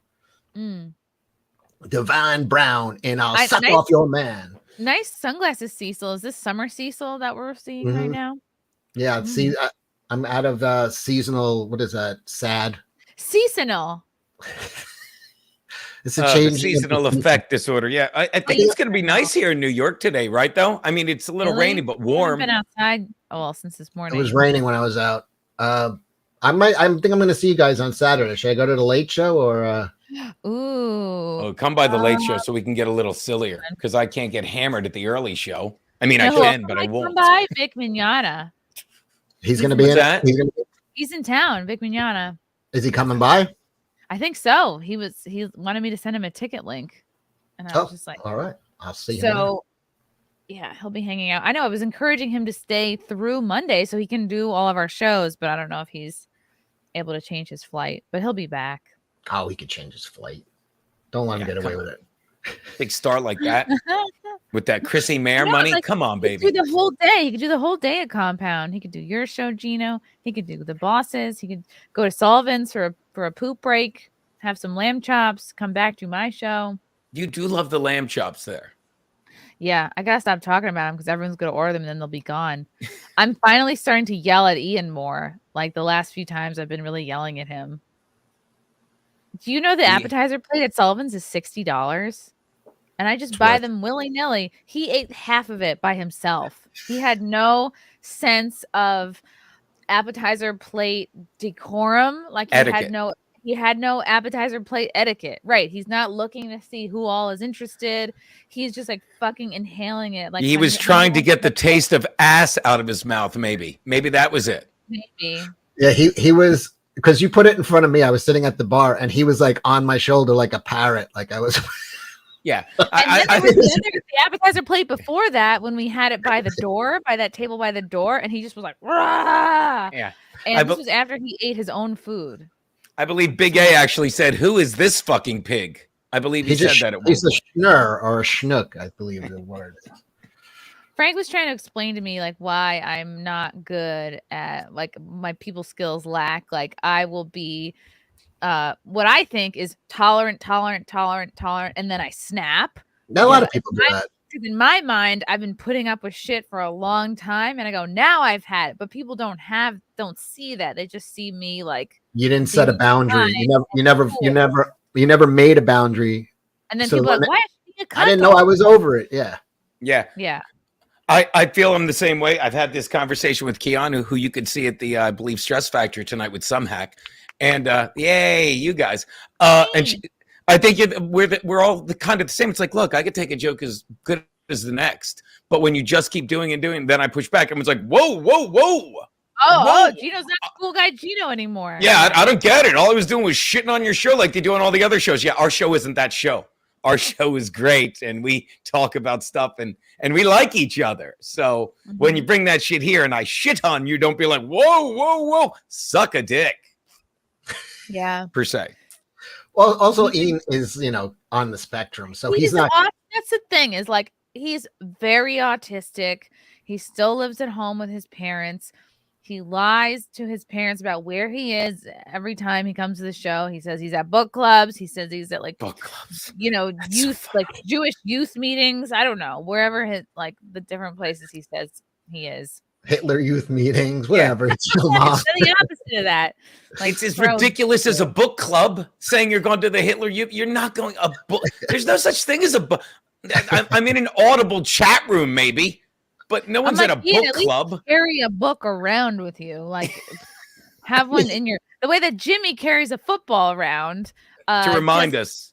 Yeah. Yeah, he's autistic, and I think you're in a world of you hang out with a lot of like sharp comics who are very perceptive, and they're like overly perceptive. So you really don't have to set boundaries because people kind of pick up. You hang out with a crowd that picks up on things, and then you bring this guy in here who's just like oblivious to fucking the world. And you're like, what the fuck's wrong with him? And it's like, I know a lot of people come to the show because they want to see porn stars. They want to see nudity. They want to see fun stuff happen. That's what I want too. I also want those things to happen. But when you're so like your focus is 100% on the action and it's like you don't see or care about anything else. He doesn't care or understand comedy. He doesn't understand sarcasm. And that's part of like when I think I yell at him and like, maybe I think I'm reprimanding him. Maybe he thinks I'm also just joking. Like Frank was like, "You're not really you're not." He was about to say like pushover, which I know I can be a pushover, but he's like, I don't know. He's just you don't set a boundary basically, and that's why people don't take you seriously. Well, I'll take it in a different direction when it comes to the show, and I'll compliment you as well as myself. I think people like us, like whatever happens, that's the show, so we can handle it. You know what I mean? Like whatever you say, wherever you go, we can handle it because I'm going to use the gay word. It's organic and it's genuine, and whatever happens, well, that's what was supposed to happen. We go from there. But when people want to do, I hate this word. Am I the only one that hates this word now? Hey, we're doing a work. No one's doing a work. When did that become a thing? We're doing it like time to script such a thing. Yeah. Oh, I love. I'll say this, Gavin. I love him. He's great. We've done shows with him, but so many times when people text me, "Was that a work?" I'm like, I don't know, and I don't care. And Joey, like you know all what Gavin's planning and doing, and and that's an even better point. Like I should say thank you for thinking Gavin would say, "Hey, Gino, is this no?" This. And if you know the shows we do there, like when someone like I love Joey Gay. Joey Gay is a brilliant comedian. Go see him. I've known him 20 years, and we hang out, we chat like this. And I say, "Come do my show." And the second he walks in the studio, "Hey, I want to do this big work about." I'm like, "We're not doing a work." And nonetheless, he goes on the show, and he's fucking 90 minutes. He exhausted himself of morning zoo radio, and I'm like, "What are you doing?" He was so schlocky. I was like, yeah, you watched it. I'm sorry. It's and just be himself. I was waiting the whole time to like find out who this guy really is, and it never came. But so bringing you back, stuck in like 90s comedian vibe, like and to bring it back to your point and back to you and your show, like you were saying, and that's why I think people will do that with me and with you. They're like, "Oh, I'm sorry." Then they go over the line. You're like, "Yeah, because I let you go." Because whatever you're doing, me and all my guests know how to fucking keep this funny and genuine real. And now you're just it's not enough. Why is it not enough? More me wackiness. Stop There's it. very much the sense for a while. I mean, it was even before we were burglarized. It was even before, like, there's this sense of there's certain folks who don't like fans coming to hang out at the studio, and I understand, and there are valid reasons for that. But then there's like me and Gino like having people hang at our shows. We probably get the biggest crowds. I mean, how many shows are left on the network at this point? But we encouraged hanging. We also both drank a lot, so there's a lot of Sullivan's Compound Media crossover, and our shows are like kind of within the same chunk of time ish. Like if between 2 and 8, that's a chunk. But that's prime time for our kind of people. By the way, speaking of drinking, you held it. Like, I'm sorry, I did our 1000th episode. Thank you so much for being a part of that, Chrissie. My train stop. You guys were giving me whiskey. You were giving me Dubra. Yeah. Stancil brought a jug of Dubra, which I haven't seen since college. I was like, oh, that's from. I was like, is someone in Rush right now? Are we being hazed? Like, why is this? The Dubra story is actually, that's from, I can tell you exactly when he did the Tuesday, March 7th show, which is my New York anniversary. And earlier he'd been on and he talked about exactly what you said, Chrissie. He's like, Dubra is the shittiest, cheapest. We drank it in college. And then we yelped, Cecil, we yelped it. And some of the Yelp reviews, one of them said a homeless person died and he was last seen, not making this up. I'll find the episode. And it was like, there was a news story. There were Yelp reviews how bad it was. And there was a news story. The man was last seen buying a bottle of Dubra. The homeless, it killed a homeless person.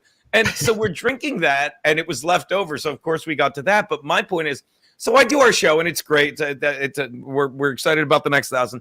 But I get so hammered. I'm like, I'm ready to leave. And the boss like, stick around. So I'm at the desk with, thank God Kevin is there and you're there because I'm useless. I'm like, I should have just left. That's gone. I think I said poker face is the new Columbo 42 times. Pretty sure about that. You really held it together. You're lying. Keanu brought to the show, like even late to the show, like must have been a half hour into the show, she brought a huge jug of Jameson. And before the end of the show, so inside of an hour and a half, that thing was gone. You want to see, so you'll love this. I mean, I'll love telling, but I think yesterday on the show, fucking Keanu, I adore her. She's amazing. And I'm not just saying that, but you can see she sits next to me. She brings me booze. She gives me a kiss. And then yesterday, Steve goes, "You've done 1,000 episodes." And you know what I realized? Yesterday, that was the first time you kissed a woman on the lips on this show. You've kissed hundreds of men on the lips on this show. But that was the first time you kissed them. I'm like, well, I was saving it. I wanted to make it count. Oh, it was a special occasion. It was. We thought you were going to try and swing by, Steve. So I know you're a busy man, but I'll get back at you. I mean, we'll catch up on Saturday. Oh my God! So Filthy is in the chat. He has some scoop on Ian. Should we get? Maybe we should throw Filthy a link. Throw him a link because I can't. If you want to laugh at me, not to brag, I have to leave in 5 minutes to move my car for street cleaning. It's double parked. I mean, this is again me rubbing your noses in my success. You know, that parking spaces. For the rest of the country, that is a very fucking New York thing to say. I gotta move. It's alternate side of the street to parking. Right? Filthy, what's your new Twitter right now? Oh Put it in yeah. the chat. Apparently, Ian feels bad for his oddness. He was telling me on the way to the train the other day. He feels bad. You know what feeling bad does for me? Fucking zero. You know what does something for me? Changing your weird behavior. And Lydia, speaking of book club, the Discord is starting a book club. Yes. By the way, someone, my favorite comment that I know, one is somebody put, "You should start a burning book club." I think that was Davina Duckworth. It was really fucking funny. That's funny. And there was another one that I already fucking forgot. God damn it. All right, I'll stop interrupting. Chrissy, he doesn't feel bad. He's pretending to act like what he thinks people should feel bad. That's what autistic people do. They're just acting it out. They're like when an alien serial killers also act human. Like, oh, is this what people do? Am I supposed to? Yeah. Is this too much? Pull it back. Yeah, he doesn't. Land it. Thank you, BYB podcast. That was fun yesterday. I did 2 hours on the BYB podcast yesterday. I didn't even know you were on yesterday. In my defense, I was so hungover. I go into the studio. Bill's there. If you're still in hot water yesterday, he's like, maybe a little. Yesterday was one of those shows where, and again, I'll never get over how lucky we are to have a studio like we do at Compound Media. It's not like, and that's why I love that the BYB boys, my boy Derek said YouTuber, because you bump into people. So I go to do the show. Bill's still there from the last show. I'm like so hungover. And shout out to the guys at Praviti Pizza. If you're ever in New York, go there. They're so good to us. They brought all the pie.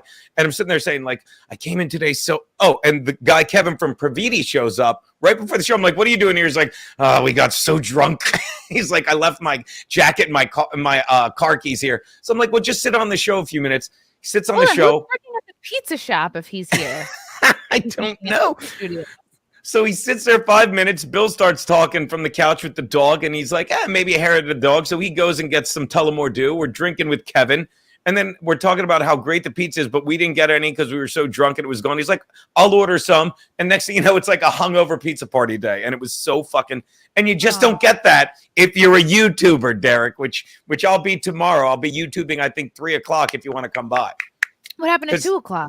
Because Kevin Dombrowski does Just Joking at 2:00, and I love me some Kevin Dombrowski, so I don't want to fuck. Yeah, me and Kevin have several gay clauses, one of which is the non-compete. Make sure you guys don't play any AI of Joe Biden, dissing on the T Squad, because that'll get you a YouTube strike. Oh, is that like what happened to me? Yeah, this is my first day back in almost 2 weeks because they struck me for that shit. I got demonetized for Drew Barrymore crawling around with that tranny. Wow. What, you just doing commentary on it? Yeah, I was doing commentary on it. But yeah, it's getting ridiculous. It's time to go to Rumble. Ugh, for real. R. James, Hazel Moore was delightful. On what spot? Please have her on Simcast if she's down. She overcame her septum piercing phase and escaped the cult, it seems. Yeah, Hazel Moore was really cool. I liked her a lot. We hung out for a while after the show. Ian was definitely creeping on Hazel, but she was funny. And I think I like giving, if I have a new adult film star girl on the show, I have to give them a spiel. Like, I have to explain. Like, people that are funny and comedian adjacent, all get it. You don't have to say anything, who do podcasts all the time. But for somebody like who's literally just used to not having to talk on camera, like, I'll say, like, look, we interrupt each other constantly. Don't wait what you feel like is your time to talk. Jump in whenever with literally any random thought, anything at all, and like don't, it's all good. Nudity's fine, cursing's fine, hot takes are fine. You can be as anti-PC racist as you want. Like, I'll just say, like, look, all the things that can happen. It's all fine. Is she based now? Is that what she was like? I think, well, you have to be a little bit based to go on Wet Spot because, like, I've had a lot of people drop out or bail on appearances because they probably do a last minute Googling and they go, oh, I don't want to be associated with that. So, with that right wing extremist. Yeah.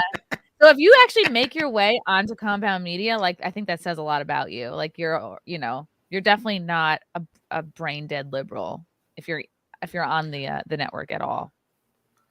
But I also like that you pointed out. What? Oh no! Your point was far more salient. Yeah, like they suddenly feel like, hey, just because I fuck for money, I want to show you that I'm really. No one cares. I'm sure you're a deep person, but we don't care. You know, no one cares. Like, I have to tell you all about my life because no one wants to see me fuck again. Sorry, Barry Ribs. I said it by accident. The point I'm making is.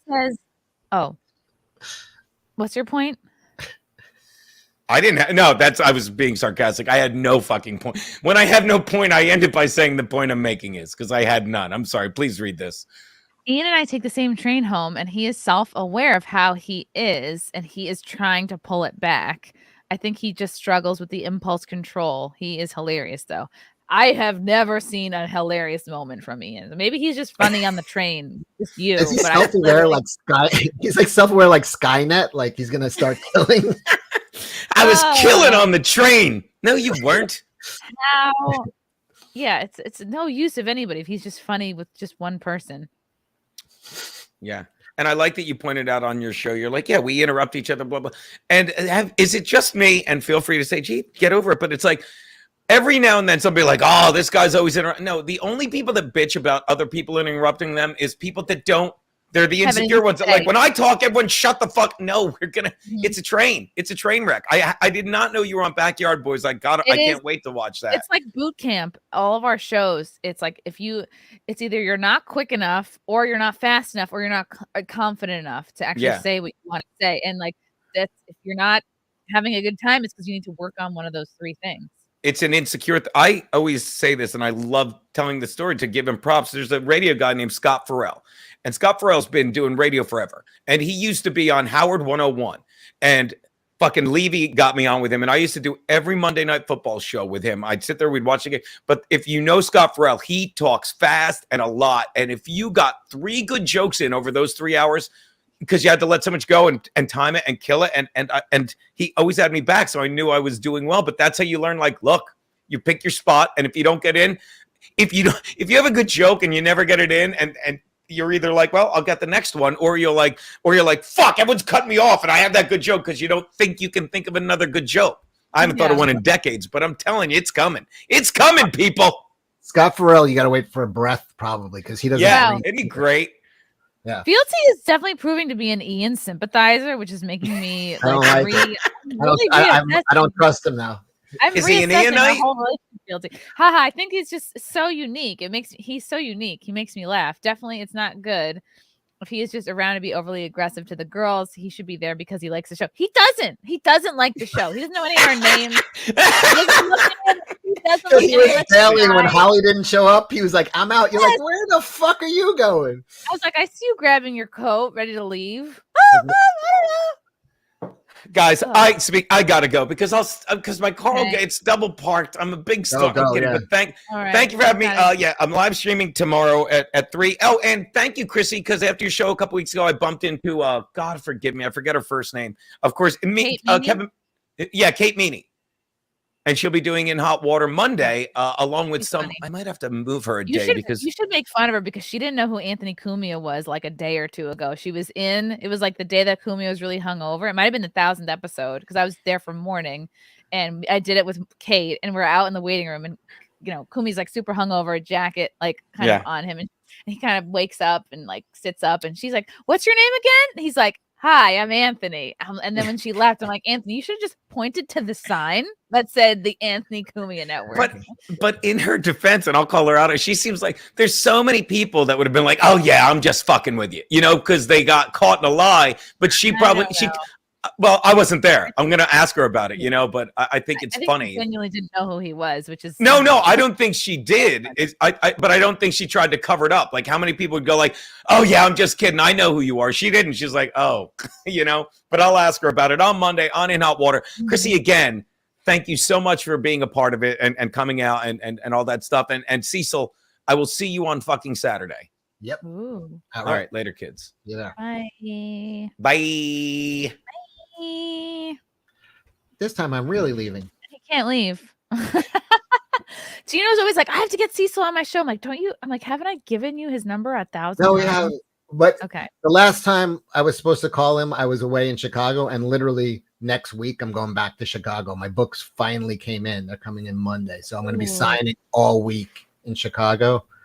And then at the end of the week is the Chicago Comic-Con, which is like I might stay and go to that. Can people still buy them from you? I'm going to have a second chance campaign coming up soon. Oh, okay.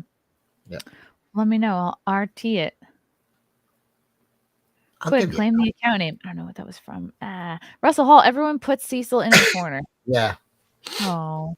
The chat knew I was back there. Push-ups. So my crush was a teenager. As a teenager was a witch. Yep, apparently.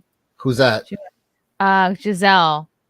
See all three of you at Chrissie's show on Saturday. Sweet. Push-ups will be there. Yeah, Gisele dabbled in gentle witchcraft, but like she was just basically giving Tom Brady crystals to have with him, like for football. I'm into crystals. I would never foist my crystals onto Frank. Like, oh, you're having a tough day at work. Here, have a fucking citrine, like you've never like found yourself over him sleeping, holding a crystal over him. You need a worry carnelian. No, I don't need that. I have a dream catcher. Yeah. You need to put this in your jock strap. It's pyrite. It's gonna poke your dick out. Yeah, okay. I just remember one time when I just had it. Like, you can be a dick when you have options. I was younger. I had a little more options, and I just remember that I was at a party in the Hamptons, and this girl had like a pentagram as a necklace. That's a huge red flag. And I was like, and then she's like, oh, blah blah blah. I'm a witch, and I was just like, yeah, that's so fucking boring. That's just like I didn't want to hear her witch story. Like, it's like, shut the fuck up. You're not a witch. Already. You're not flying on a fucking broom. Tell a story walking, sister. It's interesting when you're like 22. You're like, wow, witchcraft. When you're like a grown ass man or woman, you're like, yeah, okay, you're not gonna come out with me with some shit I haven't seen from dozens of people. I've sat through this bullshit like a dozen times. Men will sit through so much fucking horse shit to get laid, and I just was not in the mood. She's like, yeah, I'm into witchcraft and blah blah. I'm just like, that's so boring. I made a doll of you already. Johnny Mumbles, thanks for the super chat. Just want to say thanks for the laughs. Been binging on Compound, and Gino and Chrissy reminds me of Stern before he went soft but better. Oh, thanks, Johnny. Oh, NVIDIA, cash grab isn't real. You can't fool me, Cecil. It's real. Check your mailbox. It's real. Okay. Are you still heartbroken about Gisele and Tom? I know this is like a go-to story. I think they're going to be okay. I just wanted to know the truth. I want to know whose fault it is. People are like, it was listen. I think it was her fault. She has options too. Like, they both do. She's being put in a leg lock by the jiu-jitsu coach right now, so she's fine. Yes. Oh, she took all the kids to his homeland in Costa Rica. You're telling me they're not fucking? Okay, sure. No, she really wants to get that grappling practice in. She doesn't want to miss a day. Oh, you're going back home? Well, I'll travel with you so I don't miss a lesson. Grappling with his cock as we speak. Yeah. And also don't feel bad for the kids. They're all incredibly good looking and rich beyond anybody's wild. Like, I feel so bad. Model and athlete genetics coursing through their bodies. They'll be fine. And all of the money in the world. I feel bad for those gorgeous kids that each of them hit the fucking Powerball. Yeah. Oh my God, don't cry for them. They'll be okay. You're right. You're right. What about all the divorced kids of like poor parents? That's they're like most fucked. of us. Yeah, they're so screwed. It's like, uh-oh. Now we're gonna get double the McDonald's. That's the Chris Rock line. It's like OJ had enough money to survive after a divorce. The guy with the garbage man that makes 30,000 a year, he should kill his fucking wife when they get a divorce. It's like, yeah, don't worry about these people. They're fucking, he's gonna go into broadcasting. Like he's got the fucking. You're right. He's gonna be. Right. He'll be broadcasting into his 60s, and he's gonna be the face of the NFL and fucking. Wow. Yeah. You know what I mean? He's got traveling. He's got a good face, which means he's got a lifetime of TV ahead of him. And he's media savvy. He's good. Like he's done Saturday Night Live. He's good. So what is he gonna do for a living? Travel around the country, fucking broads until he's fucking collapses in sometime in his 80s. Yeah, he's gonna be Leonardo DiCaprio, but for football. Wow. I also noticed. So sorry, I'm gonna cut you, but I just want to. I noticed this before, but I didn't say it. They met when she was 26. That was right after DiCaprio. That's his cutoff date. Like she got. Wow, he literally got Leo's sloppy seconds in Gisele. Okay, interesting. Yeah, because she was one of Leo's, and it's like they met when he was 26, and she's like, well, they didn't meet when they were 24 because fucking Leo had fucking dibs. But she still looks great. I know she's like 42 or something, but she still looks fucking amazing. Yeah, if you got paid to work, first of all, you start off looking, like a model. Yeah, like 80-inch femurs, and femur. What's a femur? Wait, that's like your leg bone, isn't it? That's from the hip to the knee. Wow, I've never heard a man talk about a woman's femurs before. Oh, yeah. Well, I usually dissolve the hookers in like a vat of acid, and then I reassemble their bones. Femurs always take the longest. Yeah, they're. Oh shit. Yeah, on her worst day, she looks better than like most women on their wedding day. Yeah, you see, like, what is she in her mid-40s now, or is she? She's 42, I think. 42, and she's got no makeup on, coming off the beach, and she looks like fucking. Yeah, she looks great. She looks like a breath of fresh air. Let's see. She broke her silence. This was when they met. Oh, was this her in her modeling days? Oh my goodness. Here's her in 1998. Blah, blah, blah. She struggled with eating disorders. Yeah, it's called having a modeling career. Also, you have to eat to grow to be 8 feet tall. Yeah. Oh, she's so pretty. I mean, she still is pretty. This was in 1998. She was dealing with panic attacks. It's called working. It's called having a job. Do you know I wasn't a model, but I had panic attacks by the copy machine because I was afraid of getting fired all the time. Like, you have a panic attack if you're 10 minutes late for work. It's like this. Working a 9-to-5 job is like a panic attack a day until you eventually get fired. So it's like I have no sympathy. Like, oh, I walk up and down in fancy clothes. My job is so hard. No. While billionaires hit on me day and night. Oh wow, yeah. I don't have time for all this famous dick in between my hard modeling job. Yeah, you get off the runway, you get in some fucking dude's private jet, you go to Greece, go on a yacht, fucking 2 days there, then you fly to fucking Milan. She wakes up at 4:30 a.m. to greet the sun, and she does meditation. See, it's easy to wake up this early in the morning when you're not waking up for a job you fucking hate. And her whole thing of like, I needed help with the kids, as if she's got like 2 kids crying in her arms, like as if like you have a fucking full staff. Yeah, you have a squadron of Spaniards at your disposal to help with all of the child rearing, literally clean your whole damn house, do all your cooking. Like, what actually do you have to do, Gisele? Hang with your kids? Like, of course you want face. Well, she was saying that she breastfed them till they were all 2 years old, so that's good. But they have all the money in the world to help. Like, she's not scrubbing toilets. You know what I mean? She's not like washing the cum out of socks. She's not doing the laundry. She's not not running a rag over the countertop. She's not doing shit. Nothing. No, she's not vacuuming cubes out of the bathroom rug. She is greeting the sun. Okay? Right. Yeah. That's her big by fucking 5 a.m. she's done with her fucking agenda for the day. Yeah, she's fingering herself on the beach. She is not stressing. Yeah, it's like we're gonna go on a trip somewhere. She don't pack, somebody else packs. They fucking the luggage shows up at the airport. They are on a private plane. They're like fucking.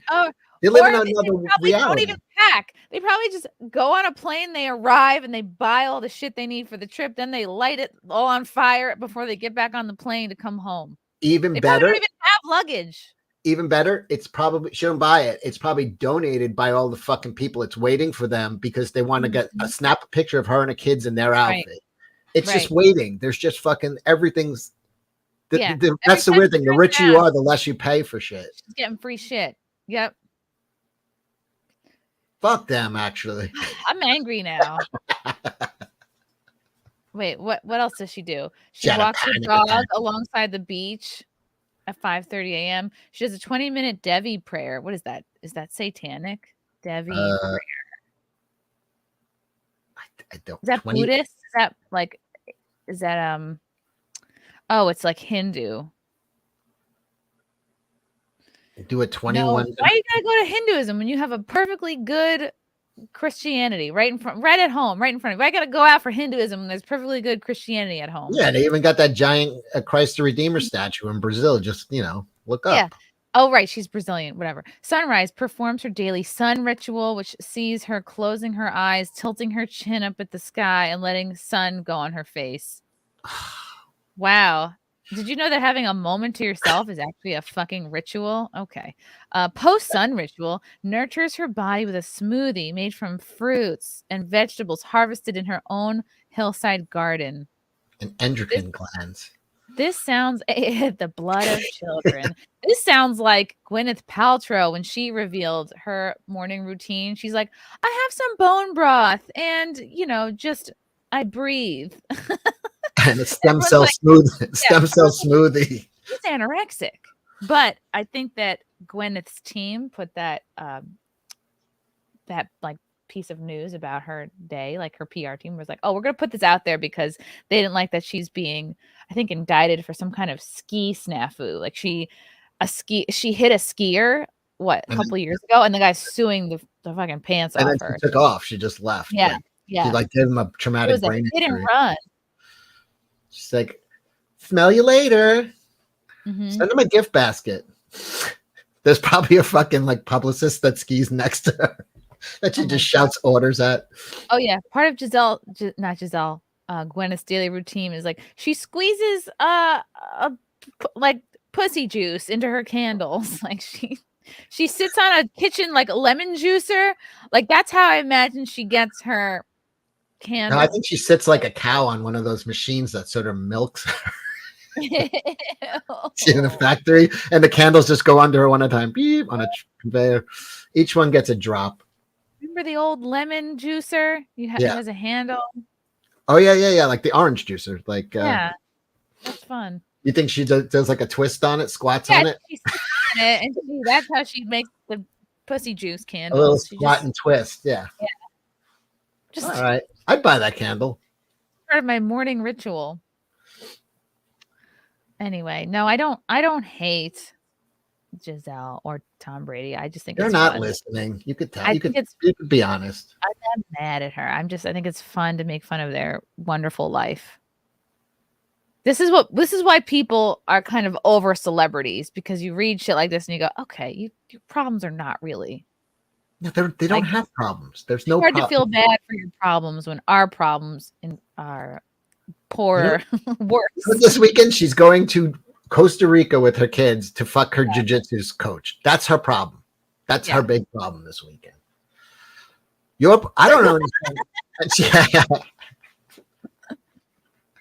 It's fun to do. You should start selling candles. You're good at it. I will. I'm going to start juicing today. I'm going to go buy a juicer, an old school one. Do they even sell those? I don't know. That's such like a 60s and 70s sitcom thing. Yeah. I remember those juicers. I don't think so. You know what I really want? Oh, no, they don't have it. They just have the ones that clamp. I don't like that. Okay. All right. They do have them. Not the white plastic one with the handle that we had in our house You growing want up, but the they metal do one. have like silver metal. Yeah. I know the one you're thinking of. It's like a stainless steel one. It's We had in my house growing up, yeah, it was white and green. Isn't it so funny the things you remember so vividly from your childhood? It was like white and green plastic and a handle, and then it had like part of it was like collected the seeds, and then you lift that up, and then you just have the juice under it.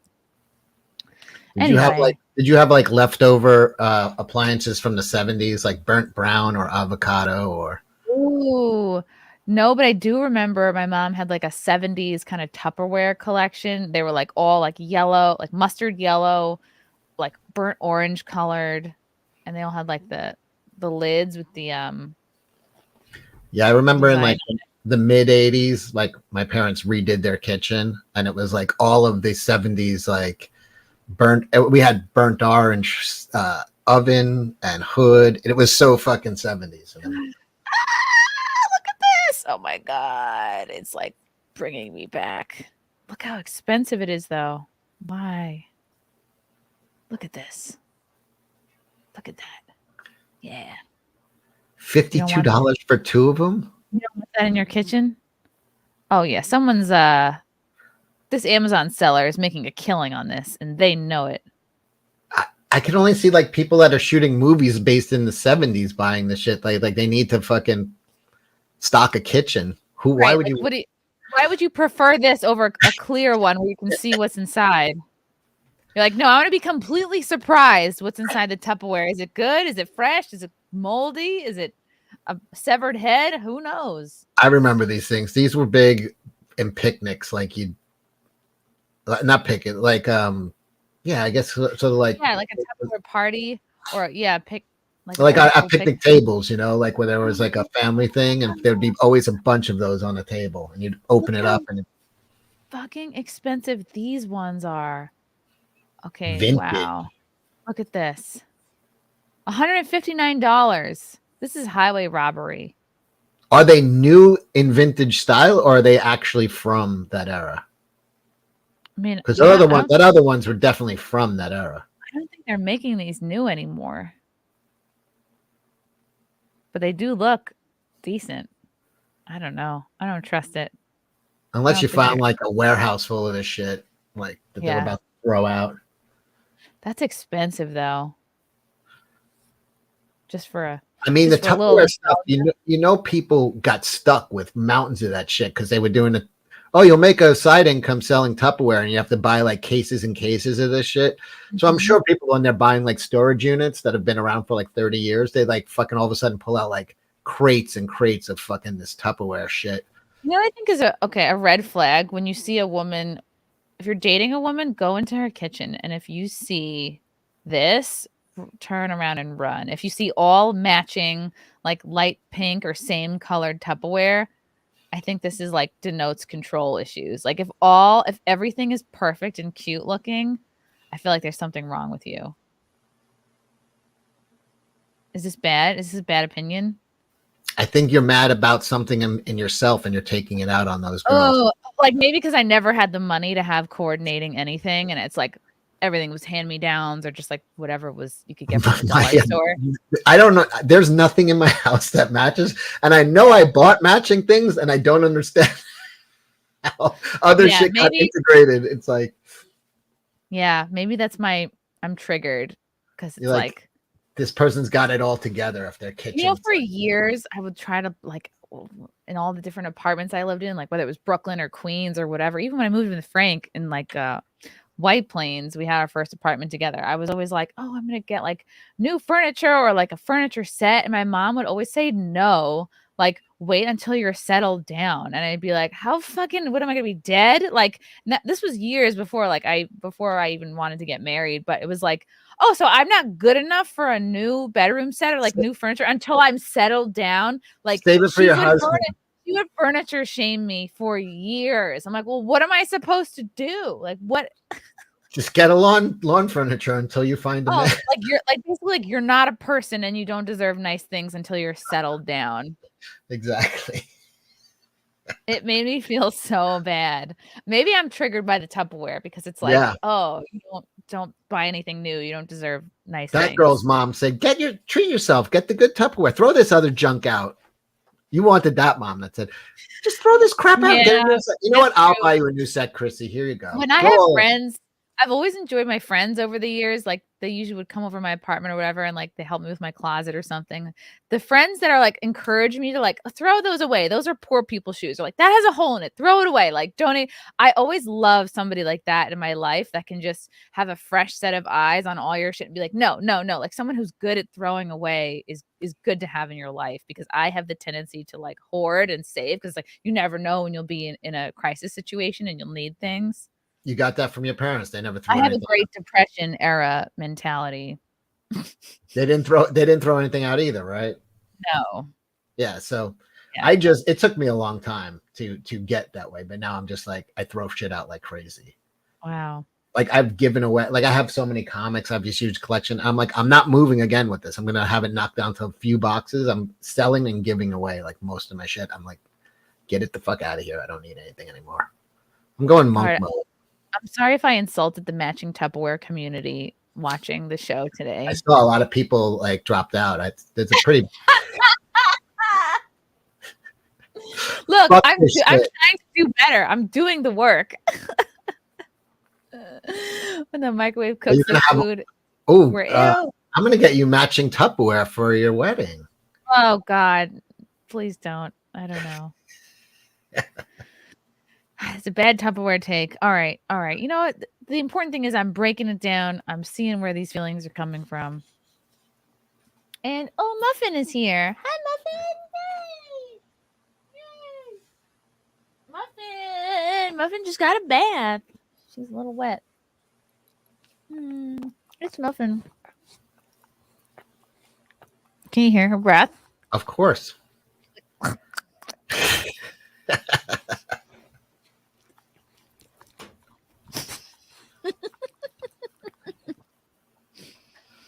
Yay! It's muffin time. Ugh. I don't know why she's always trying to lick my mouth. Isn't Lila's cat is Muffin also, right? Yeah. But I think this muffin came first. I'm using Muffin to distract from my bad Tupperware takes. Yeah. She's trying to get in good graces of the people that are fuming at her right now. I People am, that yeah. full matching I'm trying cabinet. I'm trying to like forgive. Look, I'm a person with a puppy. Don't Yeah. hate me. Look at this face. But we're all picturing your cabinets that it's just a bunch of stuff falling out, nothing matches. Mm-hmm. You took a muffin. No. I feel bad sometimes because I always have like 10 lotions and makeup on my face, and I'm like, she's licking that. Like it can't be good. Well, it's on your face. How bad could it be? It's not poison. You're like, no, don't. You're licking off the poison I put all over my face. Oh. It's harmless. Okay. Lotion tastes good. Yeah, Muffin's got to lose weight for the summer, I think. She's a little chonky. You're not running her? Bring her to the gym. You're putting in the work. Yeah, but you know what? Dogs don't really do lunges. You got to throw something. Yes, we did. We were talking about Venti got a strike on her channel for appealing an old video about lolicons. That's all I know. Yeah, that's kind of bullshit. Yeah, I've seen. She's been getting fucking put through the ringer. Yeah. I mean, she changed it to be all ages though, and then I don't know what the fuck happened. There's just some topics that YouTube, like, you just don't fuck with YouTube. You know, it's becoming more and more. It like doesn't matter. It doesn't matter if you're right. You know what I mean? It's like the stuff what happened to you. You know, there's a bunch of people that talked about that exact same thing and played commentary on the exact same thing, and nothing happened to them. So it's there is no rhyme or reason. It just is what it is. Like and you know, you're like, hey, change this or fix this, and they're like, fuck you. So that's why you got to start. You know, I think I was listening at the gym, and you were talking about how you're going to go to Rumble, do the unedited one, and then just have an editor just cut it down and re-upload clips. And to be honest, you'll grow your YouTube audience pretty big if you have clips, because that's what Eric July does. He does a show, talks for a couple hours, and then puts out clips. And I think if you put them out at the same, like if you do clips at the exact same time every day, YouTube like will reward you. Like you'll grow exponentially. Like so, if you like take three clips per show, and then the next day you put one at 9, one at noon, and you just keep doing that, you'll grow. But Okay. you're better off just clipping it up for YouTube because they're just gonna fuck with you, and they're looking. You got a target on your back anyway. You're an insurrectionist. Yeah. You tried to overthrow the government. It was all my idea. Oh, good night, mister. I'll get you a juicer. Oh my God. No thanks. JBM, is Tupperware a collectible now? It is. So. Yeah. 70 stuff is. My mother's kitchen is full of Tupperware gold. Take pictures of it. I want to see what you got. Did I miss Venti news? Yes. I'll have to rewind to the beginning. Her channel is stricken and she's out for a week. She's in a timeout. The strike was for LoliCon, like she was being anti-ICP. She was criticizing pedos, basically. Mm-hmm. It was an anti-pedo thing, but they're like, what did they get? What did they hit her for? What was the actual? I think it was hate. I just got a hate speech one too. It was either hate speech or just community guidelines, like generic breaking of community guidelines. It's kind of hate speech or some bullshit like that, and there's no one to talk to, and no one gives a fuck. Yeah, and it's like I have a partner manager, but it's like he's a nice guy, but he just hasn't really helped me with anything. And then, if you get into trouble over at Rumble, you know Nick Ricada, he's got juice over there because he's got a big channel, and he gets the juice by doing this. And you could send him a candle as a thank you. That's a nice part. One of those pussy juice room diffusers, like it's got the sticks coming out of it. It's just like a little thing of juice. Essential oils. It's all good. Wow. When talking about like panic attacks, I don't know how the fuck you like. If I had to do a show tonight, like live in front of an audience, it would be all consuming. It'd be all I'd be thinking about. Oh, right. I have a show later. Yeah, you. Yes, I'm talking about you. After I'm done with this, I'm going to just listen to sets for a few hours and like rewrite some things. Oh, that's smart. It'll be fun. You're like a professional or something. It's okay. If I did none of that, I would be freaking out. But No. I was just thinking of like Gisele having a panic attack because she had to wear like a sexy outfit for 30 seconds while she walked down a runway. Yeah. You already look hot. It's not like you're going to suddenly gain weight on the runway. It's like you're good. You're there. Like even if you trip, it's still fun. Like that goes viral. Like it's easy to be funny when you're fucking around with your friends, but when someone sits down and paid money and it's like, all right, now be funny. It's like, yeah, it's a different. Or else we're going to start booing you or heckling you. People come. It doesn't matter how funny you are. They're not going to have you back. Is Ian going to be there? Oh, God, no. Ian lives in Manhattan. Ian doesn't, like, follow anything I do outside of Wet Spot. Like, I don't even... He just sees what porn stars are going to be on. Yeah. That's it. You had 2 on this week? We had 2, but then one was sick right before the show started, which to me says they Googled me or they looked at my Twitter. Because I think I had a tweet this week. What did I say? I think I tweeted something right before the show, and I was like, okay, I think that's why they got upset. What did I say? Oh, I retweeted this moment from... It was when Biden was doing this thing. It wasn't. It was like a fake. The auctioneer. Yeah. Yeah, I know. I forgot what I said. He's spicy. Yeah. So I'm like, I have a bunch of friends who have been like, obviously if you grew up in this. Yeah, the tramp stamp and the trans stamp. Oh, you think that fucking... Who knows? I just think when someone is suddenly sick 15 minutes before the show starts, it's like, okay. it's now. I mean, I'm like obsessed with that. Whatever, what is it called? The Whatever podcast.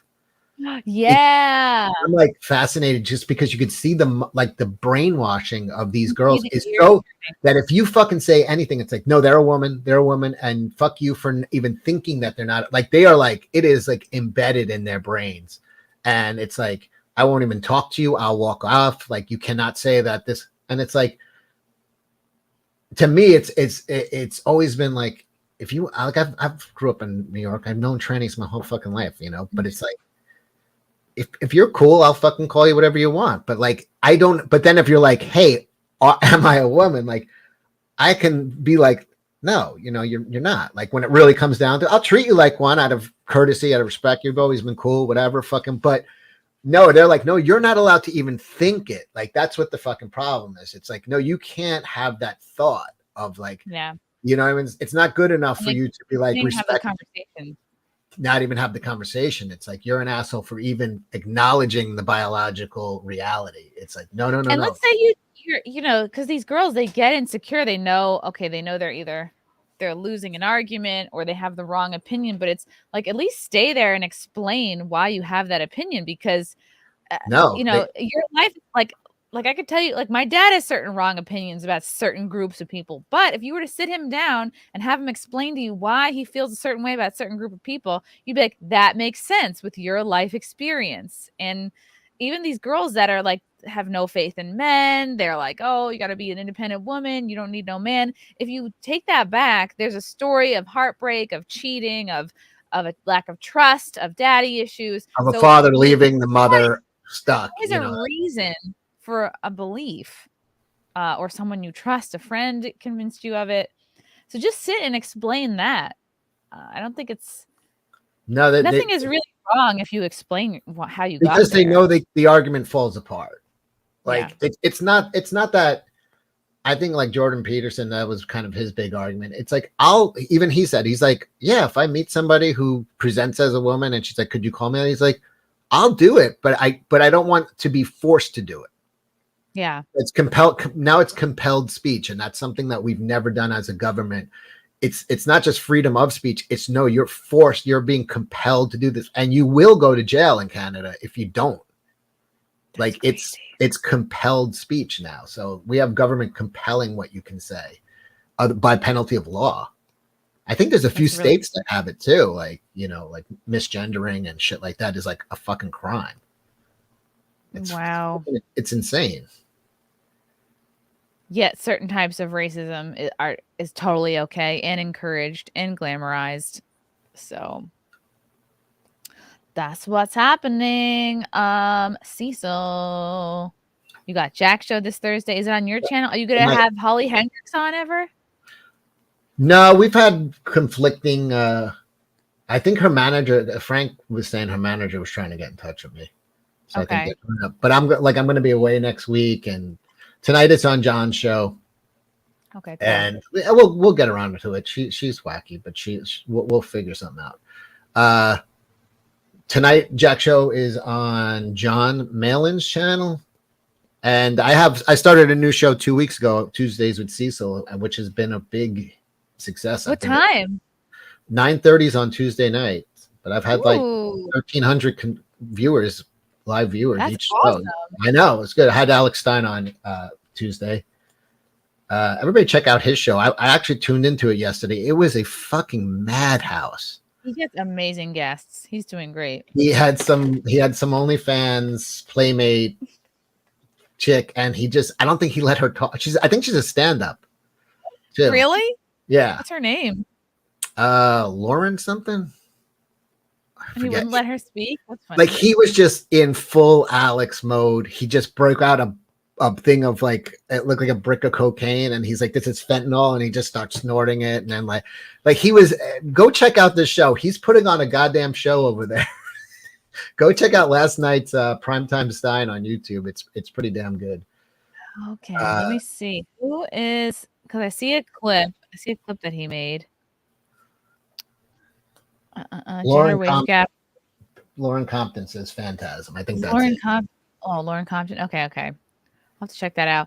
Well, I guess he's taking a page out of Gavin McInnes's book by just like at all costs have a viral moment, like do something clippable.